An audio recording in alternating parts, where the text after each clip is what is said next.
Oh damn. Oh, I know. Damn. It's is yeah, it's like Ghost in the Shell. Ew. How excited was she to do that? She was pretty hyped about it because I gave her the idea of the scene, and she was like, "Ooh yeah, like that sounds great. Like I know of a couple of things I already want to do." So she was like thinking of extra shit to do. I'm like looking around to see if there's any like Easter eggs in it. Are there any like hidden truths in this? Haven't gotten that far yet. I might commission her for an outro screen for something like that since I was super fucking happy with this. At some point, I don't know if Candy does animations, but if you could get that like on a loop of it, like the brain going into the shell and then everything closing on a loop, that'd be so sick. Yeah, I might actually have to hit up Matt to see if he knows any animators because I know she gave me like a blank version to work with. So they might be able to actually make that happen. Hell yeah, because I still waiting on Matt to get free, but I'm like not worried about it right now. But I have animated emotes coming in this week, and I'm super hyped on those. Ooh, yeah. You'll have to let me know when they drop because I have a bunch of slots and no artist to do the work. Oh yeah, well I'll send you their info. A little pricey, but I mean, for animated, I think it's fine. Yeah, because I know at least as far as Matt's workload, you're like next on the Twitch docket, but he's been roped into like a bunch of like big enterprise projects. Like I know he's basically like Hassan's man artist and shit. So, and Will Neff. Dang. Yeah. Like once he said you're on the list, I was like, that's perfectly fine. That's acceptable. When whatever happens, you know? Yeah, no, I know he finished Jesse's panels because that was something that like Jesse and I both got on the list and it was like a year until we got the fucking panels. Yeah. That's just because he's in demand because he's amazing. Yeah, and I mean he's got his name attached to very very successful creator, so of course he's going to be in demand. Precisely. There we go. Oh shit! All right, I see a paradigm shift. Hey, do not perceive me. A wild paradigm shift has appeared. All right, it's going to be just a little bit to unscuff the video here since we're back in Discord for the time being. I was ready for the video ninja for season 3 of my show. I will explain it later. I was starting to set up with like having the actual, everybody has to turn this way and we're going to set up your camera so you're all looking straight, like the whole production thing. And when he was like, yo, they use video ninja, I'm like, let's go. I can finally see how this shit works so I can do it myself. Yeah. It's good shit. I mean, I think like the only issue, and I know Dave from Echoplex, like he basically has like popularized this as a tool on Twitch, but he talked to the creator of this all the time. I know the issue that like prevents us from kind of doing it while everybody's streaming is the fact that like people who are not setting up the room can't capture the room like on their OBS. Like that's the technical limitation. So we're gonna see if I think his name's Steve Seguin, like if he can like hook us up basically to add that as a feature. So what happens if you put it as like a browser source? It just so like what you can do is if you're like controlling the room, you can add everybody's individual feeds as browser sources and you have executive control over their audio levels and you can like server mute them. Like literal production. Like yeah, exactly. Like you can live mix basically everybody's shit. Like you can increase their webcam video quality, their mic quality. It's got all of the like back end audio production shit to be like official. Yeah, if y'all like my camera now, you should see it when it's not compressed by both Discord and Twitch. Yeah. All right, let me get some of everyone else's video in here. Yeah, it's gonna take me a little bit. Take your time. I'm here to enjoy. I've been talking about this like all week. You fucking I will apologize ahead of time, as you both know, because you both experienced me. My energy is at max, but I blew out my vocal cords a couple days ago, so I won't be Shit. loud as normal, but I will be as exciting as normal. Yes. Well, what were you doing at the time? I really, I'm gonna be honest with you. It seems like when I go like 8 hours or longer on a stream, it fucks me up. Yeah, Like I think no, that's starting to become the thing now. So I'm gonna try to scale back my time. But I was doing funny voices. I was doing like the whole. I just performed some poetry with another streamer before we even started. So I probably was just like doing too much. you gotta get you some Damn. like hot tea while you're streaming, man. Yes, I know. You know what it is for me as like the little low viewer count person that I am. You know what the problem is for me is that like if I leave the stream for anything, I feel like, well, you should just go watch somebody else. I'm gonna be here the entire time, never shutting the fuck up, never letting anything play longer than 5 seconds. I am Pause Champ King. Like, let them know. Dude, people who get mad at the pause champing really don't understand like what the deal is on Twitch. I mean, yeah, you have to. Oh, Especially on YouTube, man, you can't like let anything play for anything. I don't know how the bigger streamers even do it. Like I was watching this no-name video, like this microbiology video, and like literally to one person, dude, till I was streaming to one other person, and I got taken down because I wasn't pausing. oh my god, what? Yeah, dude, YouTube's gnarly about it. That's crazy. I know, isn't it, dude? It's like the copyright. Like I wasn't pausing it enough, I guess. I don't know. But then again, Asmongold and stuff will sit there for hours, literally for like a 3-hour video, and just let it play and talk on top of it. And It must be something specific to that video then. maybe. Yeah, music. Yeah. Or your mistake was you didn't do enough right-wing commentary. True. Yeah, I wonder. Exactly. I had someone say that there is like a big streamer privilege on that kind of stuff, but I don't know. I see that. I find that hard to believe actually because you have more eyes. I mean, maybe, but I don't know if that sounds like people are, a little jelly, Sometimes it's just like you catch a DMCA and nobody else does. Crazy though. Like I'm gonna be honest with you. I feel like I keep towing the line.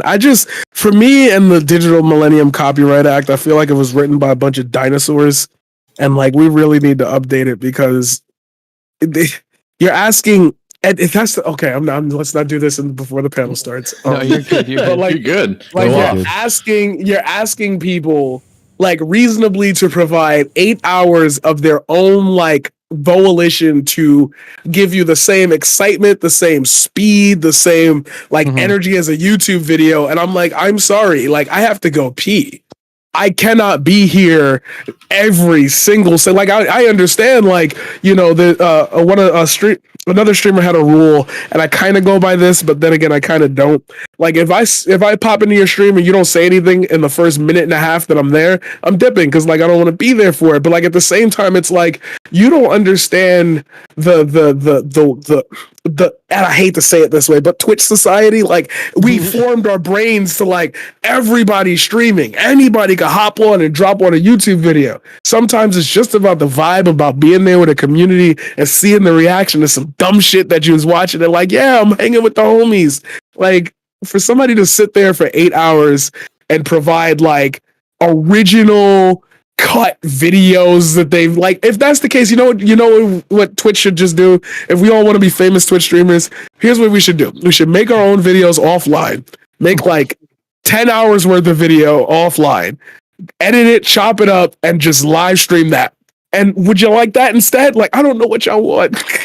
Dude, I actually went on a panel one time that was discussing the React meta, the worst kind of conversation to have.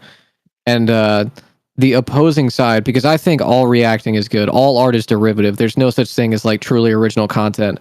And their position was, if you're going to do React content, you need to post the link to the video, get your audience to pull up the video on their end and play it you have to react as hard as possible. No going to the bathroom, no extended periods of you listening to what the content is. None of that. Crazy. I was like, okay, so you guys just like are doing straight up time off task memes right now. Yo, right? Like react. Okay, damn. I can't. Oh my god, I just want to be the actor so bad.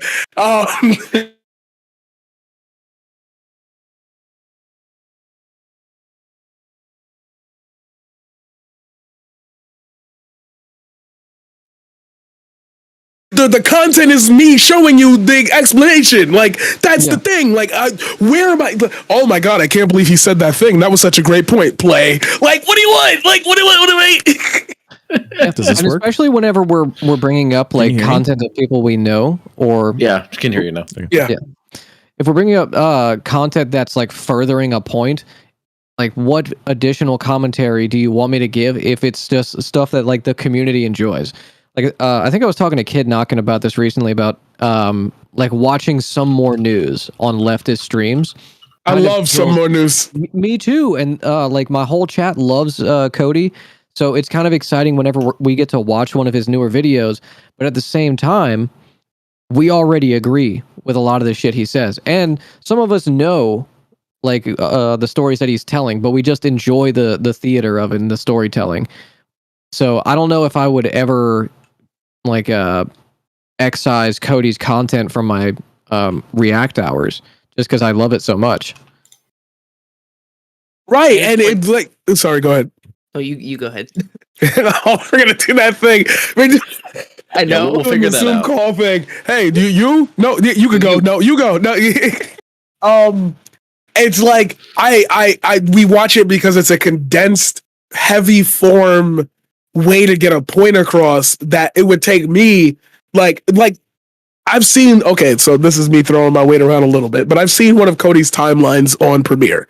Like he cuts 7 hours worth of footage down into 45 minutes. Mm-hmm. Like, I'm sorry, but on Twitch, you're getting the full 7 hours. I don't want to spend 7 hours explaining a thought to you. Here's this nicely edited thing from this guy that we trust. We was, Marcus, we were talking about that when we had that conversation. There should be people in the community that you trust that give you the information. We'd be like, yeah, that's the source. Like, we know there's no fascist shit going on there. Like, what do you want from me to watch that video and then spend the next 5 hours explaining every point that was given in it? Nah, like money is fake.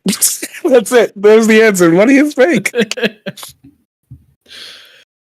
All right. I think in terms of video, I've got everything squared away. I know Maddie will be joining us apparently in 15 minutes. I think we can get started and she'll pop in because I know her work makes her run late. So we can just go ahead and start the conversation and she'll join us. Amber is taking the night off because, as she said in the ministry Discord, she had an IUD replacement and she is in pain. So that's a pretty valid reason. And obviously, I think everybody wishes Amber to feel better and hopefully recover soon, because that's certainly a painful thing to deal with. I have difficulty empathizing because I do not own a uterus. So, best of luck to you, Amber. Yeah, mine's on leash right now. Yeah, mine's at the shop. I'm getting it repaired. Yeah, I need to get the right 3 a.m. Rent-A-Center infomercial to purchase mine. I'm waiting for the right opportunity. Anyways, so tonight we're especially when Maddie hopefully shows up. Now we'll have a bit of a packed room, so I think to avoid what Marquise just described with oh, you go, no, you go. Maybe let's just like wait a couple of seconds after someone's done speaking before you go, just to try and keep everything like above board in terms of the audio, so we aren't like constantly talking over each other, because 6 is kind of a packed room. I think Professor Q is on a secret mission, at least that's what he said, so it might have been 7 if he wasn't called away to academic duty. So I think to steal the Declaration of Independence. Oh no, I gotta go to work. Sorry, that's what I meant. Yeah, I don't know what he's out here doing. I don't know if he's gonna show up with like a suitcase full of money or like bioweapons or some shit. Like, I don't know what he's out here doing. But with that being said, let's go ahead and actually get started. This is going to be number 21, I think. Ministry of Science number 21. And Professor Q actually had the topic idea for today, and I think this really agrees with Marquise. Just like your vibe, your energy, your everything. And I didn't really know much about your content before we had that conversation. I think your energy, like you said, energy always to the max. Like, this is perfect. Grumlow, I think I'll have you lead off, because we've mentioned this before. Sort of that notion of abyss gazing, as a fucking hobby. That's kind of a lot of what we do. Maybe just as a primer, could you refresh us on that concept once more? The concept of gazing into the abyss.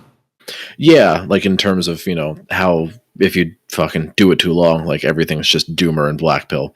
Yeah, and okay, so hello everyone. I am Grimlow, for those of you who aren't familiar with me. So I like to use the term "don't gaze into the abyss" on my streams and on ones that I frequent.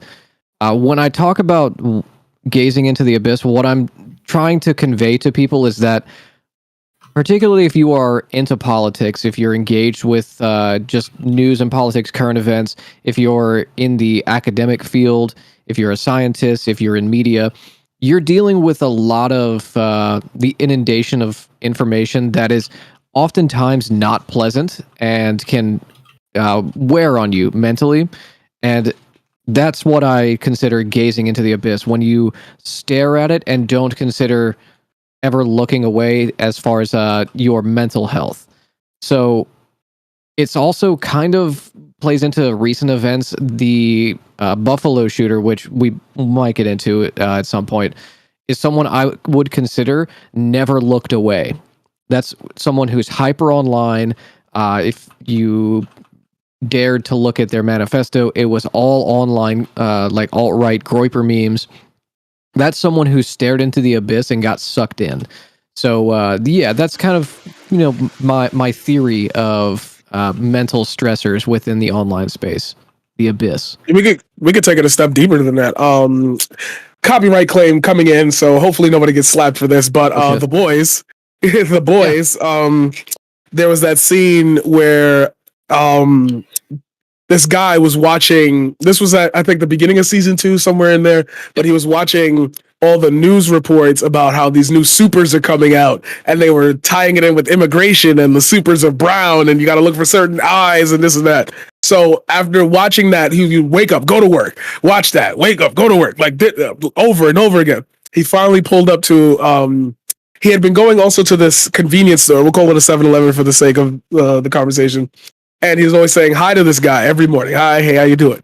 One day after all of that shit that he was watching, he came in and the light hit the store clerk's eye a certain way.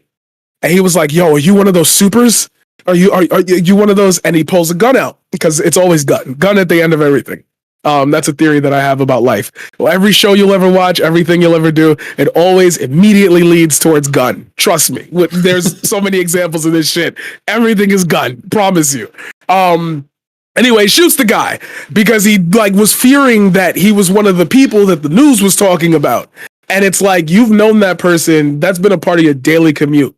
And the guy's telling him, I have kids, I have a family. I don't know what you're talking about. But once you're endued with all that hate, you see it everywhere. It starts to apply itself. Oh, wow, I see, and I hate to do it this way, but wow, I see those black people being really loud. The news must have been right about them. It does play into your fears, and the more you stare deeper into that abyss, it's just like, wow, all of this makes sense, because everything that they want me to believe, I can make sense of in the real world. I don't have to apply thought further than that.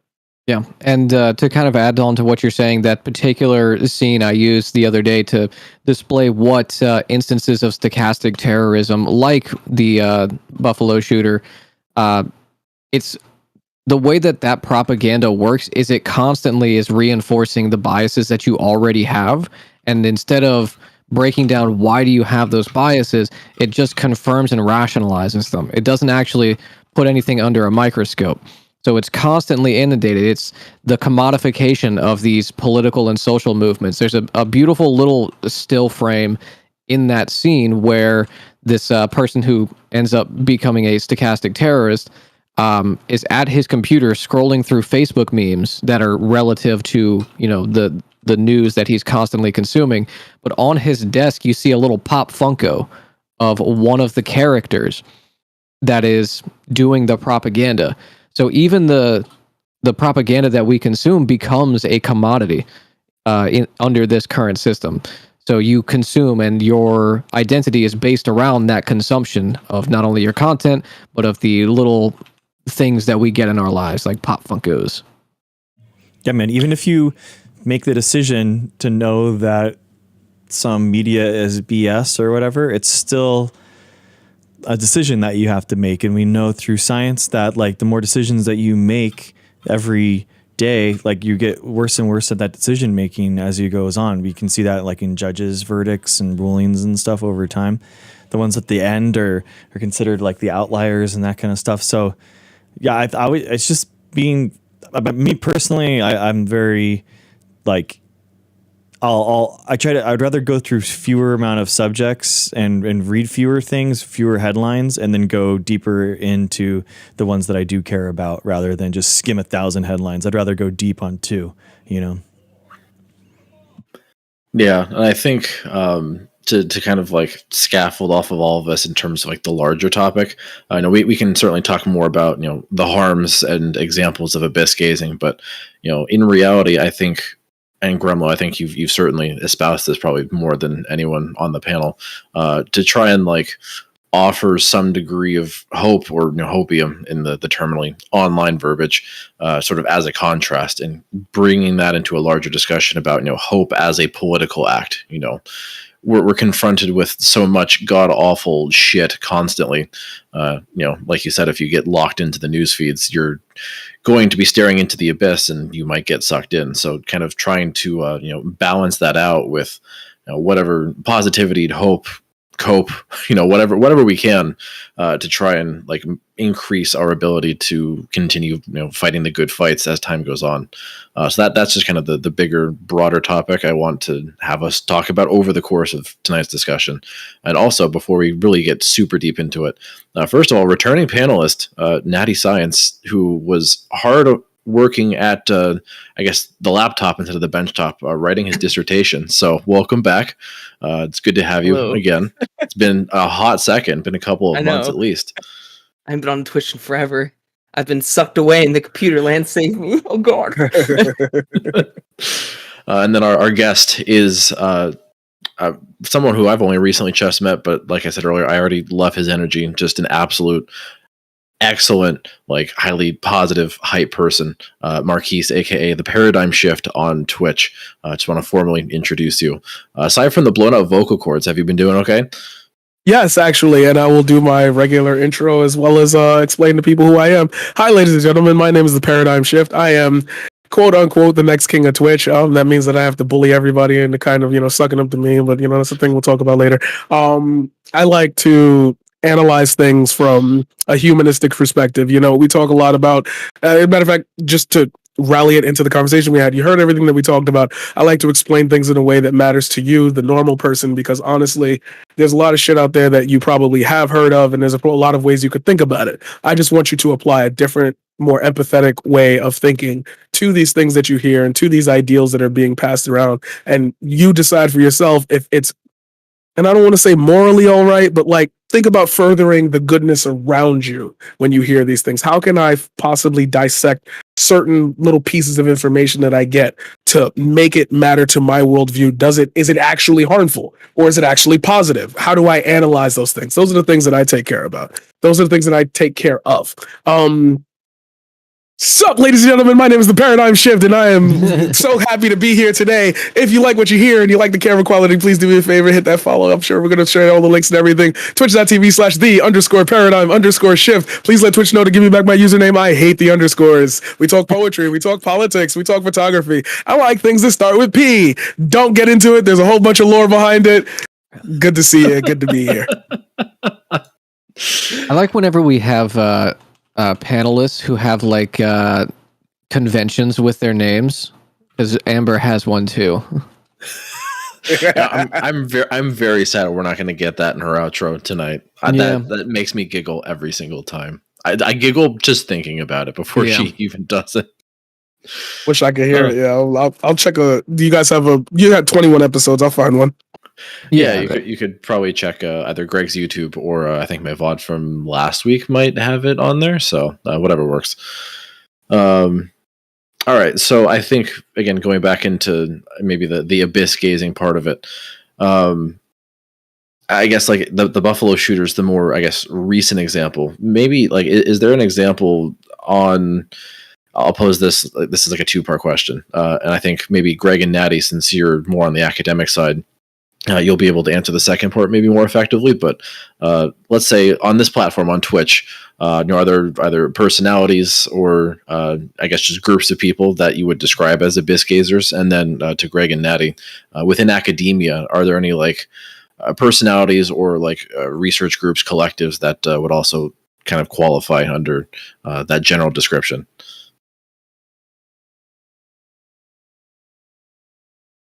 I do it a fair amount with my content. Like after this fucking panel's done, like I'm going into the renaissance of infectious disease because holy shit, it's all happening right now. I'm thinking, that's just such a that's a good question. That's okay. This panel's fun. This shit is fire. First 3 seconds, shit is fire already. Because I was thinking in my head, like, I look at somebody like XQC and it's like, that's abyss gazing to the deepest form. Like, you create the controversy out of your. Please focus. Please don't do this right now. Thank you. Anyway, sorry. You do like they do this thing like Hassan does it. Like, I think a lot of abyss gazing, especially when it comes to content creators, is that they think that their audience likes controversy. You guys have heard this before, I'm sure, passing around in some panel. Nobody wants a circle jerk of like 5 people just sitting there agreeing with each other, but it's like. Yep. Yeah. Then you want the controversy and you want the contention in your content so much that you start reaching out for deeper and deeper controversy, shit that you know you're not going to agree with. Then you end up like looking at like the manifesto of the Buffalo shooter and like you're sitting there saying, well, this is wrong and that's wrong and this is wrong. And it's like, that's fine. But like the action is taken. Like, we're past that. You need to explain to people how we recover from that. How can we save people from falling down that pit hole? Because if we could beat all the dark stuff with just debating it and figuring out how it's illogical and shit, we wouldn't be here. We wouldn't be here. So like when you said like what type of creators abyss gaze, I think it's a lot more than we're willing to admit, because a lot of people don't think that happiness generates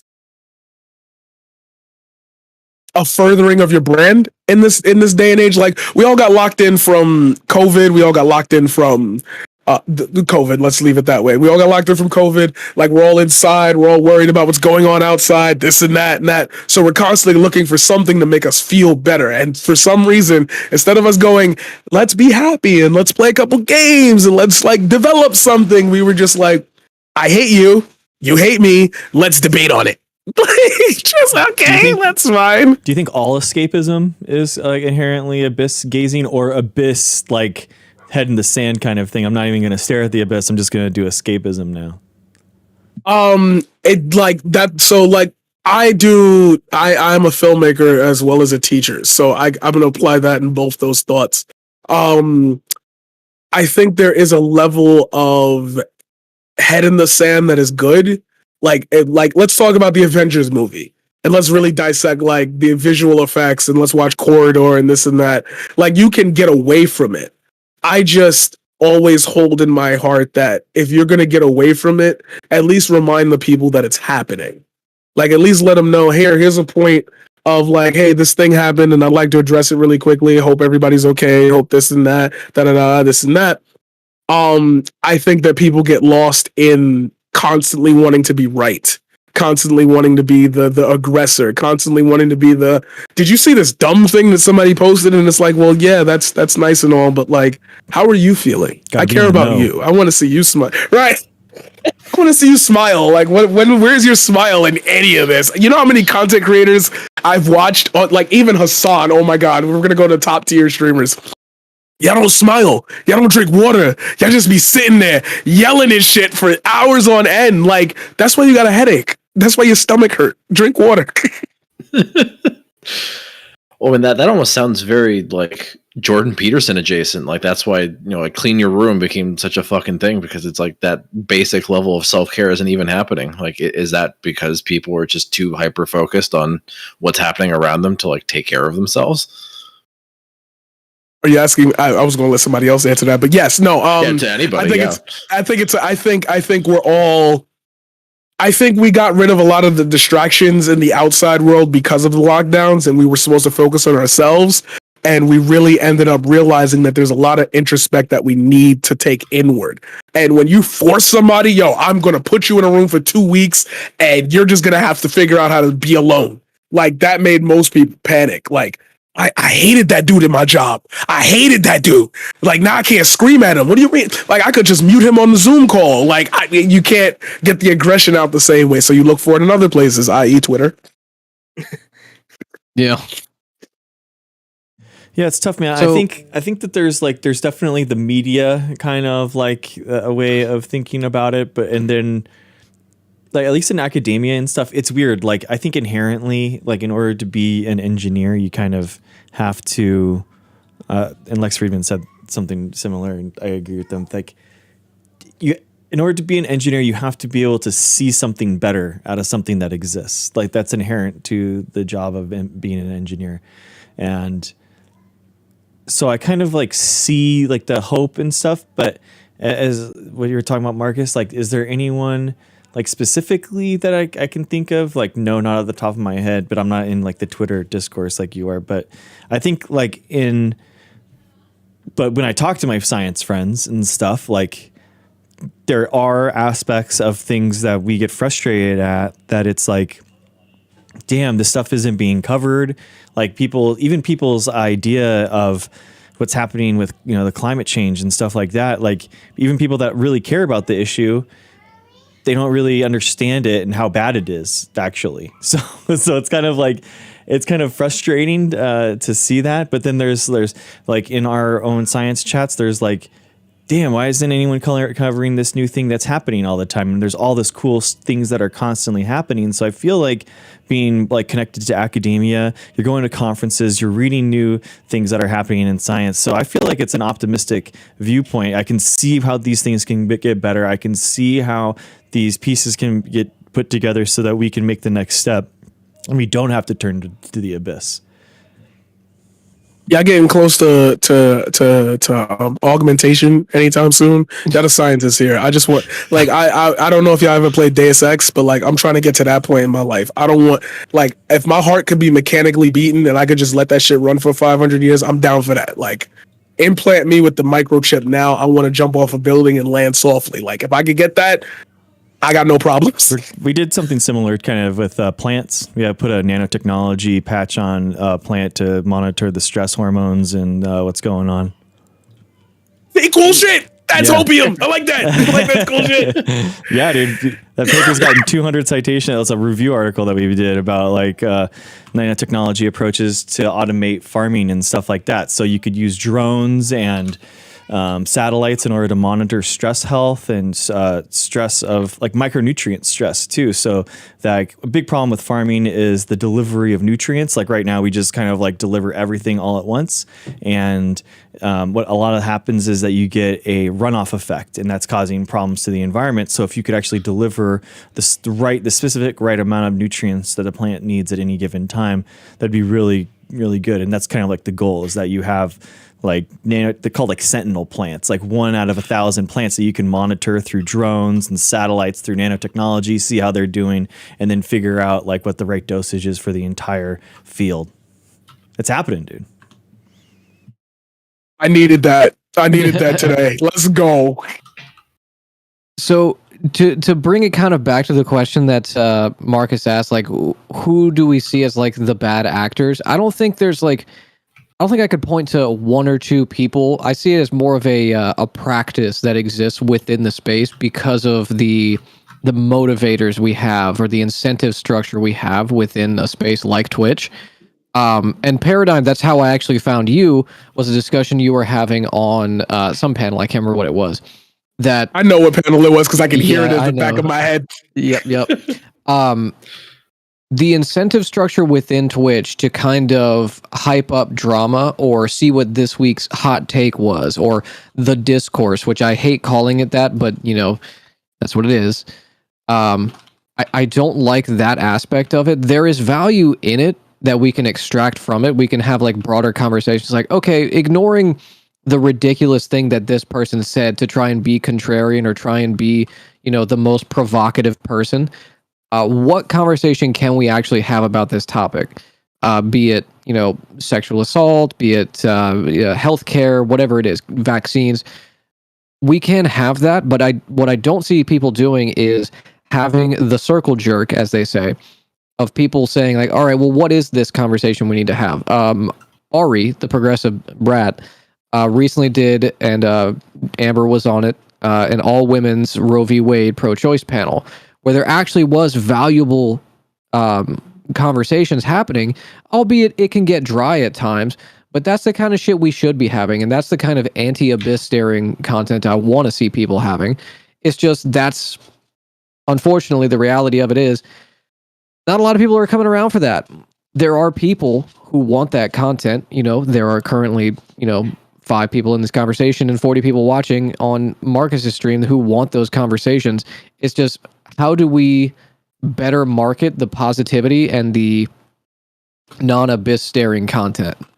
What's the strategy we need to take to draw people in on a positive message?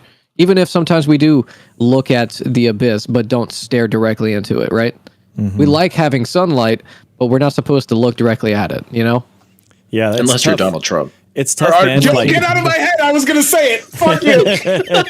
I do want his Twitter back. I mean, you can definitely. It's tough, man. Like the stuff on my channel that that like the coolest papers that I've ever even read. I like did the whole thing, 20-30 minute video, like talking about the figures, how cool this is. They cured blindness with CRISPR and delivered it through engineered virus-like particles. Like, it's amazing shit that's like never been done before and really next generation stuff.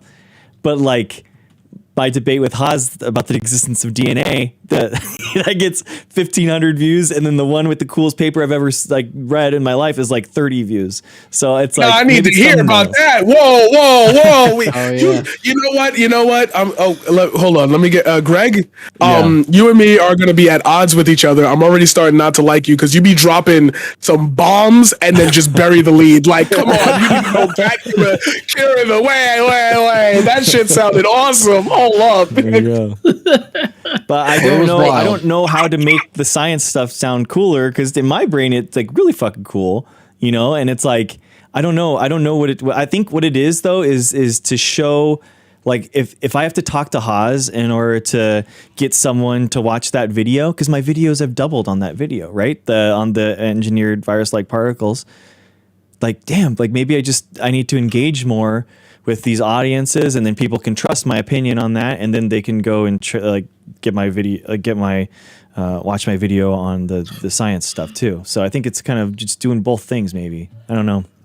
Yeah, I mean, I would echo that sentiment, because I've been experimenting with like the type of content that I can, spread my my voice around with. And apparently on TikTok, not unlike Twitch, controversy is very, very good, because I've been doing videos like making fun of, not even doing full breakdowns, just making fun of right-wing characters like Tim Pool and Jordan Peterson, and the views on that are great. But man, they don't like that over there. They are not big fans of making fun of their dads.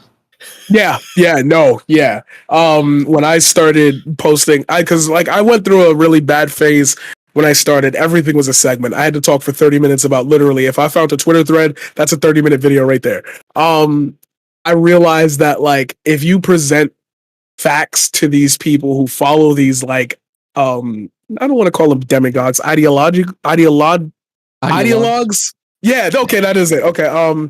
When they follow these people, they do the abyss staring, and then there's this guy there that's like, hey, I can help you make sense of all of this. And it's like, or you could just turn around and leave the room. There's lights on in the house. Like, it's not dark. It's just dark in your room. If you open the door, there's a lot of light that'll flood in. Open your windows, like open your shades.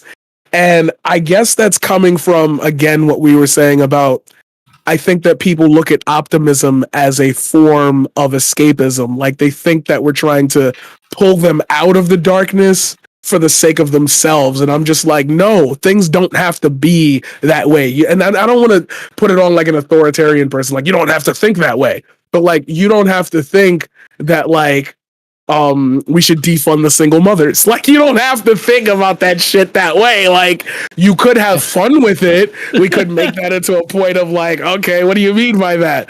But like, we could end up having a conversation about, hey, take a look at this resource that I found that's actually been helping people with baby formula and the shortage. Like, look through all the weird stuff that, and then you use the, as you said, Gremlo, then you use that as the jumping off point for, look at all these dumb people talking about how it's Joe Biden's fault and it's Nancy Pelosi's fault. That's dumb, but at the same time, there are people doing really good stuff. So like, if those people are doing the good things that you want, then you don't got to pay attention to the noise that they're bringing about how whose fault it is and that.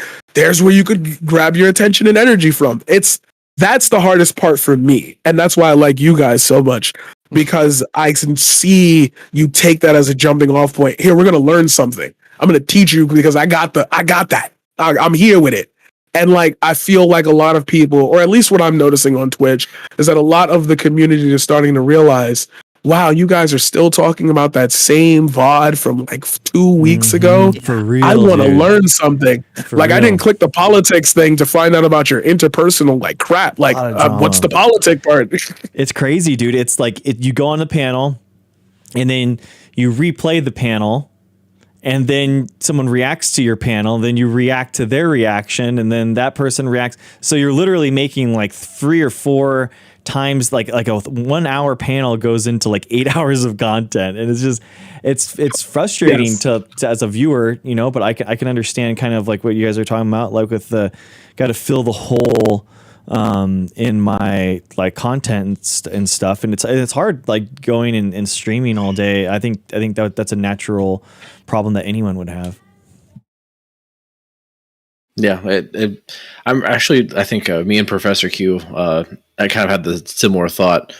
He's chiming in chat from his secret OA mission, but that notion of like this Inception style, like reacting to a react to a react to a react, like it's a fucking human centipede of reaction, and nothing but shit is being passed from one person to another. So, you know, like, I guess one of the most prominent examples of an abyss gazer, I think, at least on Twitch, would be good old Papela D himself, Destiny.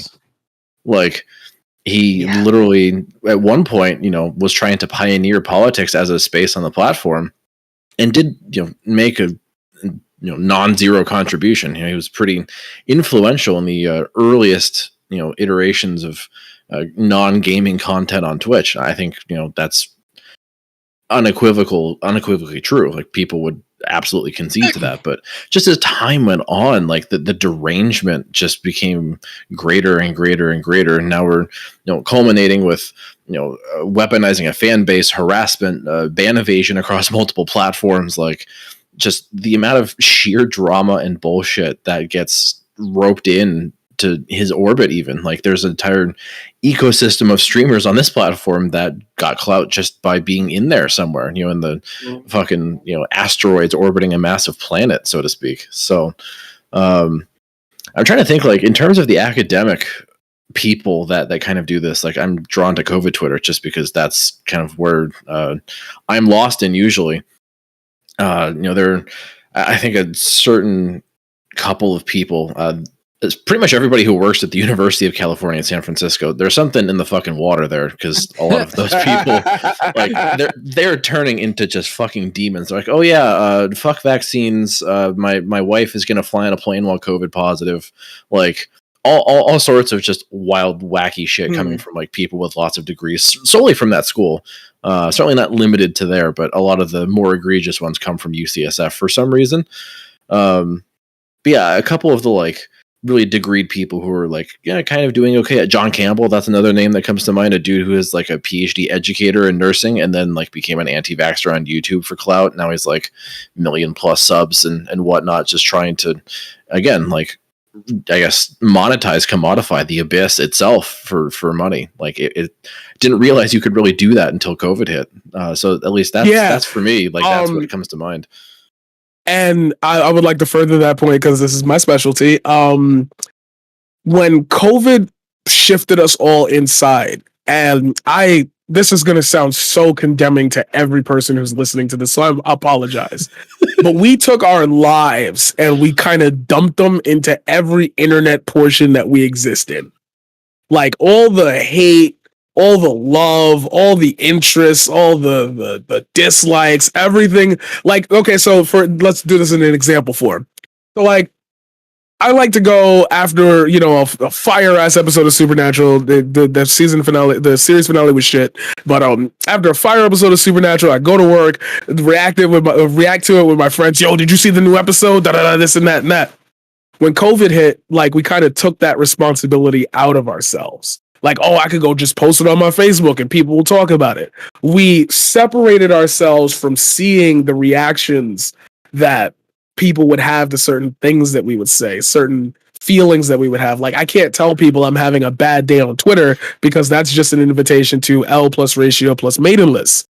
And like that creates a cynical cycle in which you can't express yourself a certain way because you're more afraid of like, okay, I have to phrase it a certain way, I have to do it a certain way. So to relate that to us as streamers or as content creators, we did the same thing. We, by default, like we had to.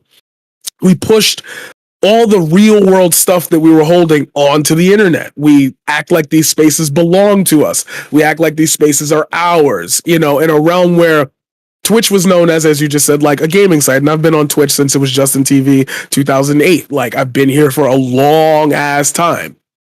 We never had that type of one-on-one expression. Like what I remember, the biggest Twitch beef that existed was two fighting game players. And like they was popping off at each other. Like it was like I thought that they were just gonna fight. Like we weren't even talking about we're gonna see you at Evo. We're gonna have a good no. I thought they were just gonna fight. So when Twitch was a thing, you'd have these two competing communities saying, "Oh, he's gonna beat you. He's gonna beat you." They settled. They played a first to 10. They settled it, and it was over. Now it's like, oh, you said something to me on Twitch? Well, I'm going to react to what you said, and then I'm going to get a whole bunch of my friends to react to what you said, and that becomes the thing that we're going to talk about, because there's no way you're in my community and you're going to push back on me, because this is my space, and I'm allowed to do what I want here. And it's like, you forgot that there's a bunch of people who probably were outside being lonely and being by themselves, and now they're sitting there on Twitch like, yeah, I like this. Oh, so I'm not the only one that's got problems with people. Oh, I'm going to talk about this and I'm going to talk about that. So to spin that and to make it a positive thing, I think that the best thing that I'm starting to notice about Twitch as a whole is that creators who are existing in the academic and science and the politics space, the space where you have to communicate more with your mouth and your style, as opposed to like being a, Shroud, top fragger. Like, I'm starting to notice that people are starting to care more about what they say. Like I'm meeting people like you guys. Like, oh, science is the thing. I'm gonna explain to you like I didn't know just until what was it, a week ago? I didn't know that there was no scientific point consensus about viability of a fetus. I didn't know that. Like that changes the entirety of years worth of arguments that I've had with people where I didn't have to have any of those conversations. So I'm done with that I'm done with that side of the conversation. I'm done with that aisle. Like, I think that what we're heading towards is a point where people like yourselves are starting to become more knowledgeable in what they want to talk about, instead of just jumping on and, oh, I got the hottest take. Oh, this is bullshit. This is one thing. This is that thing. And it's like you're adding that general nuance that makes people feel like, even if I don't agree with them, and I think this is something I said to you, Marcus, especially, and I know that I really fuck with Gremlo because of what I'm about to say. I trust this person to not lead me down a bad path. I trust this person not to lead me into a point where I have to second guess myself based on basic information. They're not spitting these facts to lead me to a conclusion that's supposed to make me feel like, oh, I'm stupid because I'm a conservative, or I'm stupid. No, these are just the bare bones. Like, this is the real world. Now apply that. If it doesn't work with what you know, then maybe you need to take a second, take a step back and say, oh, I didn't know that. I didn't know that there wasn't a scientific consensus on viability. Damn, so why are they arguing Roe v. Wade? Oh shit, I can now start to look and say, that argument's dumb. Why are you a politician saying that? You control people's lives. And see, and it just, that's for me is where the hopium starts to come from. Is where we all start pushing forward and forward. Like, I'm not pushing a political, like, women's bodies are not a political stance. Black Lives Matter is not a political stance. I'm just wanting you to feel for these people and their plight. And y'all present it in a way where I don't consider these conversations leftist conversations. This is just normal, like, here's something you probably didn't know. Oh, well, I used to think this. Well, okay. Oh, I looked it up. You were right. That is an actual fact. I guess I was wrong in the way I was discussing it. Maybe I still believe in, for the sake of it, maybe I still believe in pro-life or like a portion of it, but I have to change like how I view that argument. And when you start to form these points of contention in yourself, being presented with something that somebody's saying, hey, look, I'm not trying to hurt you. I'm not trying to make you feel bad. You just didn't know. Like, shit, okay. Now we got something. Now we changing something. Then that hopefully will continue to be a growing point for not only us as streamers but the communities at large. Oh shit, I should check this guy out. He has great takes on this specific portion of stuff, and since that's the popular discourse of the day, maybe I should go check this person out instead of listening to somebody react to somebody reacting to somebody reacting to somebody reacting until we hit that panel. They get together, they don't say shit to one another, and then we do it all over again. Yeah, and to kind of add on to what you're saying, it goes back into the circular logic, the feedback loop that people get into whenever we've created brands out of these streamers, that's the reality. You know, if you're a successful streamer, if you're doing this as a job, it is your brand to be consistent. But no one wants to be the person who goes, you know what? Yeah, I was wrong. Because then it's, again, like you said earlier, L plus ratio plus no maidens. So if people can just like get over that little hump of, you know, accepting that, hey, I could be wrong about something, or hey, I could be misunderstanding what this person's saying, not approaching things with empathy. If they can just get over that little thing, that little hubris, you know, it would be a much more welcoming space to people. Yeah, man, I love being wrong. No joke. I really do. I really love being wrong. But yeah, I agree. Yeah. Because it's like, it's such a cool opportunity to learn. Like, what a cool opportunity to like learn how to think better. You know, for real. Like, damn, I could like change my perception, and especially philosophy of science, doing that seminar. That was really fun to think about, like how I can change my own thinking about science and all that kind of stuff. And it really broadened my viewpoint on science and what it is. So, yeah, I honestly love failing. I've embraced it, and I love learning. And so that's the first step. You got to fail. You got to be wrong, and that's okay. Sadly, I mean, people pretty much what people are saying, but kind of like we're fighting human psychology, I think, and money too, right? You know, it's what leads to money. I guess for me, quick, the hopium aspect, I will say, like I've gone out and I've tried to find, like, I haven't looked that hard so far, but like resources on, you know, what to do. Like, I'm a leftist, right? Like, how do I get leftist things going? And like, it's so hard to find them. I can't even find anything. Like I've asked multiple people, and maybe I asked the wrong people, like on Twitter, who like are dealing with unions and stuff. Like, you know, I'm maybe interested in making a union. Like, who should I go to? Like, what union's the best? How do I know who I should go to? And nobody says anything to me. I'm so sad. But like, it's so hard to find resources, and I think I mean, probably on the left, at least, a big part of it's the money, right? Like, the right has their crap together. The left doesn't, I feel like, so much. It actually makes me think about, like, what can we learn from the right? But I don't know. I feel like they just use anger, and, like, that motivates people to go out and do things, right? So they have money. You want to, like, okay, massive hopium dump coming in 5 seconds. Hold on. Not only are you correct about the fact that we could learn from the right, because... And this is why I give, like, I always say, like, if I wanted to be a Republican, this shit would be in the bag for me. Oh my God. It's the fact that even if there's no dissension, there's no nuance in their points. They all stick to one goal and go straight with it without any, like, hindrance. And the left kind of is left in this space where all these brand new ideas are coming out, and it's becoming more and more obvious. Oh shit, there's some real life villains. Like, there's just straight up, like, Disney villains. Like, that's Cruella de Vil and Hades just standing right there, just chilling.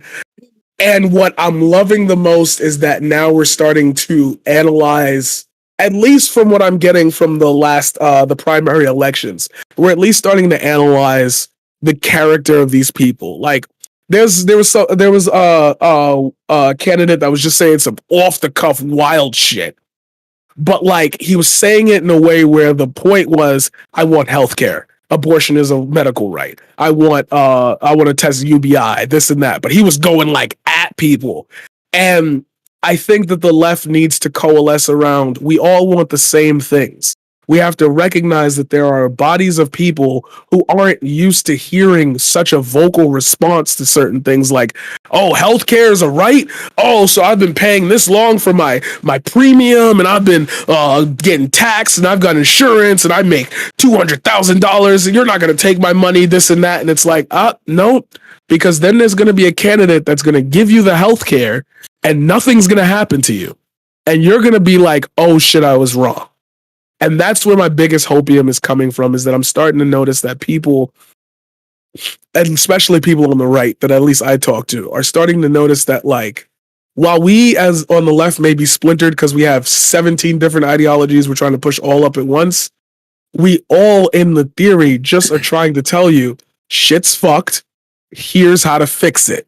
We're no longer having, at least from my perspective of politics from around like 2014 to 2017, the conversation was mostly around, oh, they did this thing and they bailed out the government. Damn, well, I can't find a job. And now it's like, oh, I know the mechanisms of the government that caused this. Now I know how to make a different form of money. I know how to play with the tax code. I know how to, and I'm not suggesting anybody do tax fraud. That's not what I'm talking about. Don't even do it.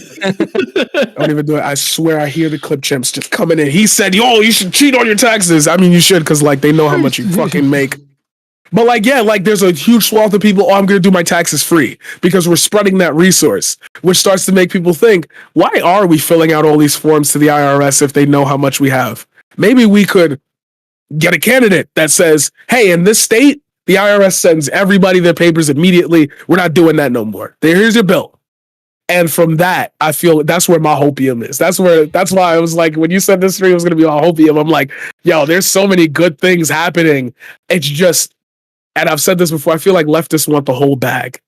Like now you've like the answers became so obvious because shit got so stripped.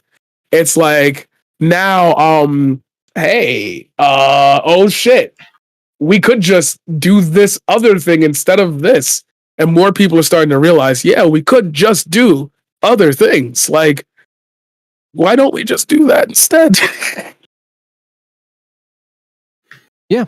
Well, the thing that gives me the hopium about the left is my theory of progress, the lightning bolt effect, that I think it was Stu Peters or one of the insane like right-wing media people that are kind of on the fringes. We were looking at one of their rants, I think it was yesterday, about how what they want is complete domination, complete social domination. And that is always going to be a losing strategy for the right. Progress can't be hindered permanently. It's always going to win in the end. And oppression takes that constant pressure. And you can't keep it up forever. Eventually, you're going to slip. Eventually, something is going to happen, and progress is going to win the day, regardless of what you do. You can put all of the people you deem degenerate in camps. You can put all of the people who you view as your political enemies in the gulags. But eventually, that circle around you is going to get smaller and smaller, and you're going to fuck up eventually. So whatever it is that the right wants to do, they're going to lose eventually. That's what gives me hopium. And we got all the best ideas because they don't have shit. No, that's such, yo, okay, so I'm gonna bury the lead. I'm sorry if I'm talking too much. I do this a lot. I apologize. I have said that I feel like the United States is also facing the death of conservatism because it just goes back to what I had just said earlier. Like, I want the prosthetics. Like, when we were talking about vaccines having a microchip, I was like, first of all, your phone. First of all, like, can we just, for a second, your phone? Like, okay, now that we've got that passed, like, we are going to head into a point where science will eventually be able to cure AIDS with a pill. Like, I remember there was a joke, was it the Family Guy? Yeah, it was Family Guy. And they were like, we go into this future universe and Quagmire has sex with somebody. It's like, oh shit, I've got AIDS. And he's like, oh, time to take my AIDS pill. AIDS cured. Like, at some point, all that fear mongering that you're giving me from the right, all this replace the vaccine, mandates, this and that. Like, science is going to put us at a point where we might be able to live for 100 years. We might be able, like, clear. We might turn into Omni-Men. We might be Viltrum, like 500 years and we're just all chilling. Like, there could come a time where science starts to enable us to not have to do so much with our lives. Like, we might be able to get to the point where we could put a small little pill in the microwave and get a full meal out of it. So we don't have to have people going hungry because we can just meal. Like, we can fix certain things. And if you're going to be sitting there conservative, we need to go back to traditional American values. We need to be God-fearing Americans. It's like, yo, God made the pill that I put in the microwave and I could get a full meal out. I could feed a family of 5 that is literally struggling for 33 cents on the head. Like, you're telling me that I'm supposed to vote or even think about society not going in that direction? Nope. Not happening. I want my prosthetics. I want to be Adam Jensen. Sorry, I win. You lose. There was a interesting conversation I had. I don't remember what panel I was on. I think I was just talking to a conservative on Twitch. I think we were just having a convo on stream. And he was asking, like, what's the world? Like, what's your utopia look like? And I was like, Star Trek. Straight up. I want Picard type Star Trek. And he was like, well, what do you mean? Like, that's a federation. Like, they had to spend money to get there. I was like, no, they abolished money. He was like, what? I was like, you've never seen the episode of Star Trek where they explain how it's all communism? He was like, no. I was like, they abolished money in order to, like, seize humanity's creative production, the strength of our species, to be able to expand into the universe. Like, that's the whole thing, man. Once you get past money, like, the sky's the limit. He was like, what? I think I hate Star Trek now. And I was like, see, you're just an ideologue. You're just into like these things because you think they're cool.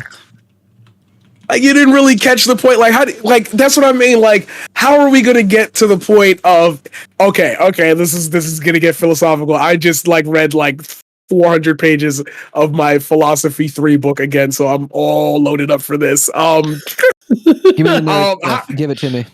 How are we going to have the greatest good, like, pushed forward for society? How are we going to colonize Mars when I can't even get people to agree that, like, our police force shouldn't be killing people at an accelerated rate? Like, you can't have me in both worlds, man. You can't let me live in like, we're going to go to Mars and then what? And are we going to have a police force? Like, we have a space force. Why? Who are we policing on the moon? And if we are policing people on the moon, why? There's too many whys. And it just makes me think, like when you said Star Trek, why not? Like, what you want the ships that go to light speed? Well, do you think the rich people are going to take that? Like, no, we should all have access to it. Well, then how are we going to pay for it? Bro, the materials are here. We could just do it. Like, there's no incentive not to do that, except the oil company want more money, and we don't need. Well, I'm sorry, you can go ahead and finish, but I was just there was an interesting moment that I saw, like, the mind of that denial that things can be better or things can be, the way the left wants. Unironically, when I was watching Grimes on Hassan's stream, when she was talking about radical excess, and he was like, well, we already have that. It's not accessible to everyone. He was like, well, no. And he was like, you were married to the richest man on the planet. Like, there's plenty of excess. He was like, didn't want to answer because that would mean breaking away from the values that you already hold. And that simply won't do. Right. Yeah, I guess. Right. I guess it's a good idea to step back and always think about it, like, historically, right? Like, I mean, we've replaced masters like kings and stuff and all that with, it's better. Like, we've replaced them with capitalists, in my opinion, but it's at least better than what it was before. And there's always progress, like you said, Grumlow. It's like they might stop it for a little bit or kind of prevent it from moving forward a little, but then it always continues. I guess for me, it's like, obviously we're in a crappy time, maybe not in history, but in recent history. Like, what do we do now, right, to move things forward? Like, in my opinion, I like more recently, I've been thinking about like electoralism, for example. Like, I used to really be big into that, but now I'm kind of like, electoralism's maybe not the way. So, like, I don't know, what do we do now to like get us out of this current rut so we can move the progress forward and stop the backwards part of it? Well, yeah. So here, go ahead. I was just gonna say, even Lenin believed in participating in liberal bourgeois democracies because that's the quickest way to get our goals achieved. So even if like the electoralism sucks, and James and I kind of butt heads on this, like he's very much like, focused on direct action and organizing. And I think all of that is great and I love it, right? Don't ever stop doing that. But the mechanisms of our society require that we participate in the things that we hate the most, electoral politics, because it sucks and we're at a disadvantage, but it requires that we participate in it. Revolution. Like that's ever gonna happen. Yeah. I know. Yeah, that's I the abyss. understand. That's the abyss right But- there. Sure. Yeah. Whatever your goal is, whatever your utopian dream is, participating now gives you wisdom on that future, right? Because think about it, like in whatever utopian dream it is, who are the leaders of this? Are people that have never done anything, any type of coordinative movement before, or never led anyone before, or was never even a mayor. Now we're gonna like elect them or give them an authoritarian role, or whatever you're thinking about. Like, who are going to be the people that are going to inform the future? And it's the people that have like some wisdom on like, oh, this is actually how, when I was volunteering at City Hall, I saw this. This is like an inefficiency that we could remove in the future to make things happen quicker. Or maybe we can democratize this part of the process because that was really efficient in the things that I saw. Yeah. So here, let me maybe we can engage in an exercise here because I don't disagree with literally anything that's been said like at all this panel. Anybody who's like been around me enough on the platform will have probably heard this adage that I carry around a lot with me. So maybe we can engage in like a de-blackpilling exercise. I could use some de-blackpilling right about now. One of my like just common phrases that I say, and I say this in real life, I say it on Twitch, is that a lot of people unfortunately only learn by like suffering through like abuse from the system. Like there's never any like proactivity or like, hey, let's prevent these awful things from happening. We're always like, it feels like we're captured in this like always reacting to something awful happening type of cycle. And so, Right. like how I guess like would you either kind of cope with that like state of, you can't prevent everything and you just got to deal, but also like how can we actually prevent more awful shit from happening? It just feels like it's like line them up, knock them down. It's just one bad thing after the next, after the next, after the next. And it's like, well, like scientists, for example, like COVID is always the primo example. Everybody's been shouting from the top of their lungs, like, hey, like this thing's going to happen if you don't like get a vaccine. And then, there's another story of, oh shit, long COVID, or, my grandma died or some shit. Climate change, that's the more like globally relevant existential one. Scientists have been saying for decades, like, hey, this is happening. Like we should do something before we all burn alive. And now it's at the like, it's here and it's coming. We can only hope to minimize it, but we can't prevent it stage. Like that's kind of like the academic blackpilling that I'm like slowly falling into. Like, okay, like I literally had a discussion with a chatter of mine on Tuesday about like electoralism. I was like, I want to participate. Like, fuck yeah, give me a ballot. But when my choices are Kirsten Sinema or a Republican, I'm like, fuck, what do I do? Like, I want to participate, but I have no good options. Like, what's the solution? Like, it just felt very like black-pilled and hopeless. So, I think in that respect, like, how do you like de-black-pill, or maybe could you de-black-pill me in this particular example? Ooh, who wants to take that one? I need that. I think like, a lot of it is our media is national or global. You know, if the Times is like a global media organization, you know, our television media is national or global. And if you look at problems at that scale, then you're never going to be able to impact them as a person. It's an absolutely cascading wall of forces and money and all this kind of stuff. You're just never going to be able to buy a Tesla and then watch the CO2 ppms in the atmosphere go down. You know, it's just like they're not correlated with one another. What I strive for in myself is to focus on things that I can change, local issues that I can impact, local science engagements and that kind of stuff where I can actually make an impact with. And then there you can see progress made. You can see people working together.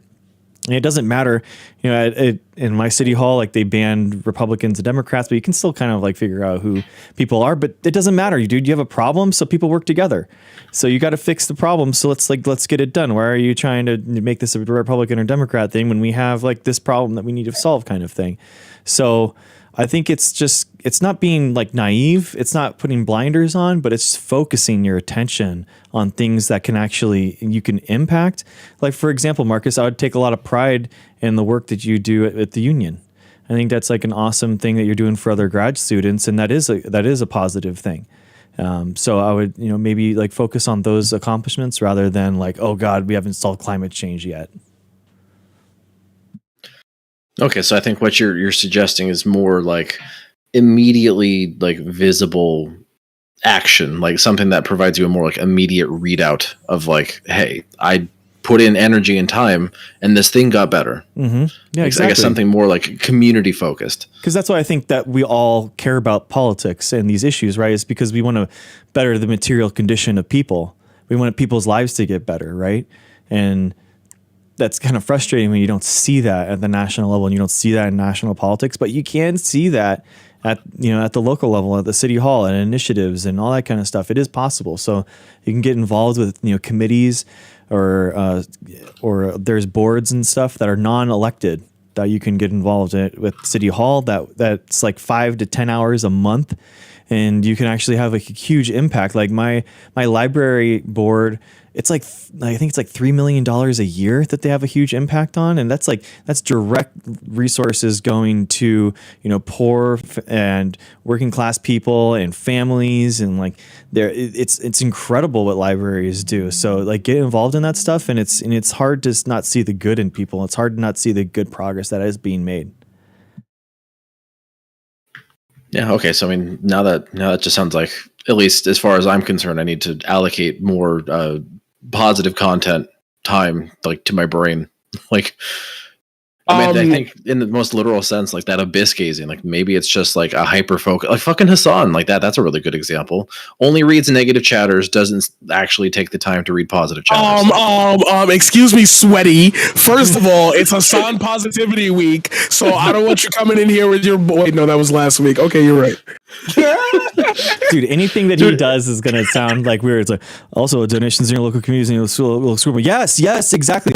Positivity Week every day. Yes. I'm just so happy it isn't Brandon. Yeah. That's like what he's doing for like 12 hours a day, dude. I don't know how, but it's like it's tough, dude. Like it's tough because and you're Marcus, you're really in tune with, like, for example, and I think this is what's driving some of this blackpilling is like what's going on with the global pandemic still, and it hasn't been controlled, and you're connected with that, and it's like, it's like, let's be real, like the general population probably doesn't need to know the genetic SNPs that make BA2 versus BA versus Delta versus, you know what I mean? But you're like right. And you're like, you gotta fucking know this, and it's like, well, sometimes they don't, and it's like, it's hard to explain. It's hard to, it's not, I believe in being transparent and stuff, like, don't get me wrong, but like, damn, it's, yeah, it can just be a lot. It can be really tough and frustrating, especially when there's so little that you can actually do to control a global pandemic, you as a person, Well, this goes back to the what was the Native American that they ran that campaign on in the 70s for global climate change? what was the tier The Italian guy. Yeah. Yeah, that shit was weird. Let's not even get into like how they marketed. Oh my god, this country is weird, yo. Oh man. It's collective activism. I think that's what is causing people to go into the abyss and start staring, is that holy shit, we all couldn't like sit down in our houses for 2 weeks to just wait out a virus. Oh, there were mechanisms in place that like made certain people go out, so it was going to spread regardless. We really don't have control over most of the things in our lives. Oh, damn. Well, I guess I'm just going to have to. It's the idea of self-importance. Like we used to care about, oh, I'm going to go outside, keep myself safe. I'm not going to involve myself with certain people, all of that. And then when it came time for us all to do something, like I just watched a video of during the baby formula shortage, where at one end, you have a mother literally complaining to somebody else, why are you buying everything off the shelf? Like, don't you think I need to feed my kid as well? And they're just like, well, I saw it there and I'm allowed to buy it. That's capitalism. That's what you signed up for, right? But at the same time, another guy in a different state bought up all the baby formula from his supplier and decided to give it out for free. And like then continued to keep buying and made sure everybody in the neighborhood, everybody who went to that person for the supply, not only got it, but got it at no cost. You have to find, and sometimes it is just as simple as saying to yourself, I'm not going to cause a problem with the person I work with tomorrow, or I'm not going to go and sit there and be angry at a streamer for a take that I'm being told is bad by another streamer, and then I can't wait to egg them on with clips and shit. Like, you have to go in with the positive mindset. And it sucks that I'm going to say this, but the best way to really start seeing things in a positive way to get ahead of things is sadly to look at the root cause of these things. Hey guys, there was just like we're talking about the Buffalo shooter when like somebody's definitely going to bring up somewhere down the road, how about in poor communities, y'all shooting each other every damn day? And it's like, okay, now you have two examples of two different people in two different environments all saying that the goal is the same. What is the underlying cause that, because they don't agree with each other, they have splitting ideologies, but they both led to the same conclusion? How can I give my audience as much nuance towards why they might have felt that way, and then say, okay, now I want you to take a look at this hospital that decided, like, okay, COVID's going down, and like we're finally having some sense of stabilization. What we're going to decide to do is, and this happened, I'm sorry, I can't name the exact hospital. We're going to decide all outpatient procedures, don't worry about the insurance, we're covering it. Like, everybody's covered for the next year. Like, we have to find ways individually to promote what we believe is the greatest good to our communities, because that spread has to start with the people nearest to us. And I understand that sounds like a hope and a wish dream and a wish well, like, do the good and everything will come back good to you, because, we live in a capitalistic society and shit sucks. Like, I'm not going to pretend like it's not dark out there. But when you add that little bit of positivity from your heart and you say, hey, you guys shouldn't be arguing on this. I see where you're coming from. I see where you're coming from. Here's where you're missing the point. Here's where you're missing the point. Here's the actual fact. Now, can y'all both be friends, or can you just split and never talk to each other? Make it so that way your environment ends on a good note. I now end it here. I always like to quote George Costanza. You got to leave on a high note. You got to leave on the high note. I'm out, folks. Good night. Like, you make the great joke. Everybody's laughing. That's it. It's good. You're done. Like, you don't have to go further. I think for a lot of us, especially you guys in the pure academic field, we end up going so deep into it because we want you to get that feeling that it's hard for the other people to then reciprocate that information. Like, as you said earlier, people don't need to know about the gene connections. I'm sorry, I'm saying it wrong. I know, but the connections that make up BA2, BA, Delta, the original COVID. Like, okay, we know that. Now, how can I get these people to say, hey, take a look, even though it's less lethal, it spreads faster. Here's the ways that you could stop it from spreading. Do you know anybody? Like, It could go as simple as, do you know how many people have been COVID positive and they'll post on their Instagram, hey, if you've been around me in the last week, just, get tested. And it's like, how about you message those people? How about you go find those people and let them know? Here's an app. We have in New York, we have the COVID app. It lets you know if anybody who's logged in has tested positive, and it'll ring on your phone when you get into contact with those people. Oh, that sounds like an optic. That sounds like they're tracking me, this and that. Yeah, contact tracing. Remember that thing that we were so desperately trying to grab hold of? Well, here's how you can be a part of that at no cost to you. You use your phone, you're on it every day. Here, log in the morning, press this button, press that button. I have no symptoms. Dope. And when it rings, when you find out somebody's COVID positive near you, oh, I could get tested. Oh, I found out I got COVID. I can isolate myself. I've saved everyone around me from even worrying or dealing with anything because I took one small step. Damn, that's got to make you feel good. Even though, COVID's going to make you feel bad. Damn, that's making me feel good. Like, I did something. And I'm sorry, I did say I was going to end it with the George Costanza thing, but at the same time, okay, Malcolm in the Middle, we're going to end it here. Sorry, I don't know. I cannot live without my 80s and 90s references. Die mad about it. Sorry. There was an episode where Dewey was in the special class, and he taught the kid how to do a math problem, and the kid was just yelling, I learned something. Like, you got to get people to feel like I learned something. Oh shit, that's different. And that's where we can come in, or at least that's where I hope we will come in. And that's what we're kind of doing, Yeah, you certainly have to meet people where they're at, and to kind of give an example of what the original question was from Marcus, how do we combat it? I think first, how do we combat the abyss staring? I think first we have to recognize what is the thing for me that's the abyss, right? Because Marcus, yours is likely, COVID stuff, anti-science stuff. For me, and my chat knows this, it's anything to do with Louisiana, anything to do with climate change, because that shit is bananas. I know that shit from Louisiana is going to set me off, so I have to be aware of it, and it gets the best of me sometimes. That's going to happen.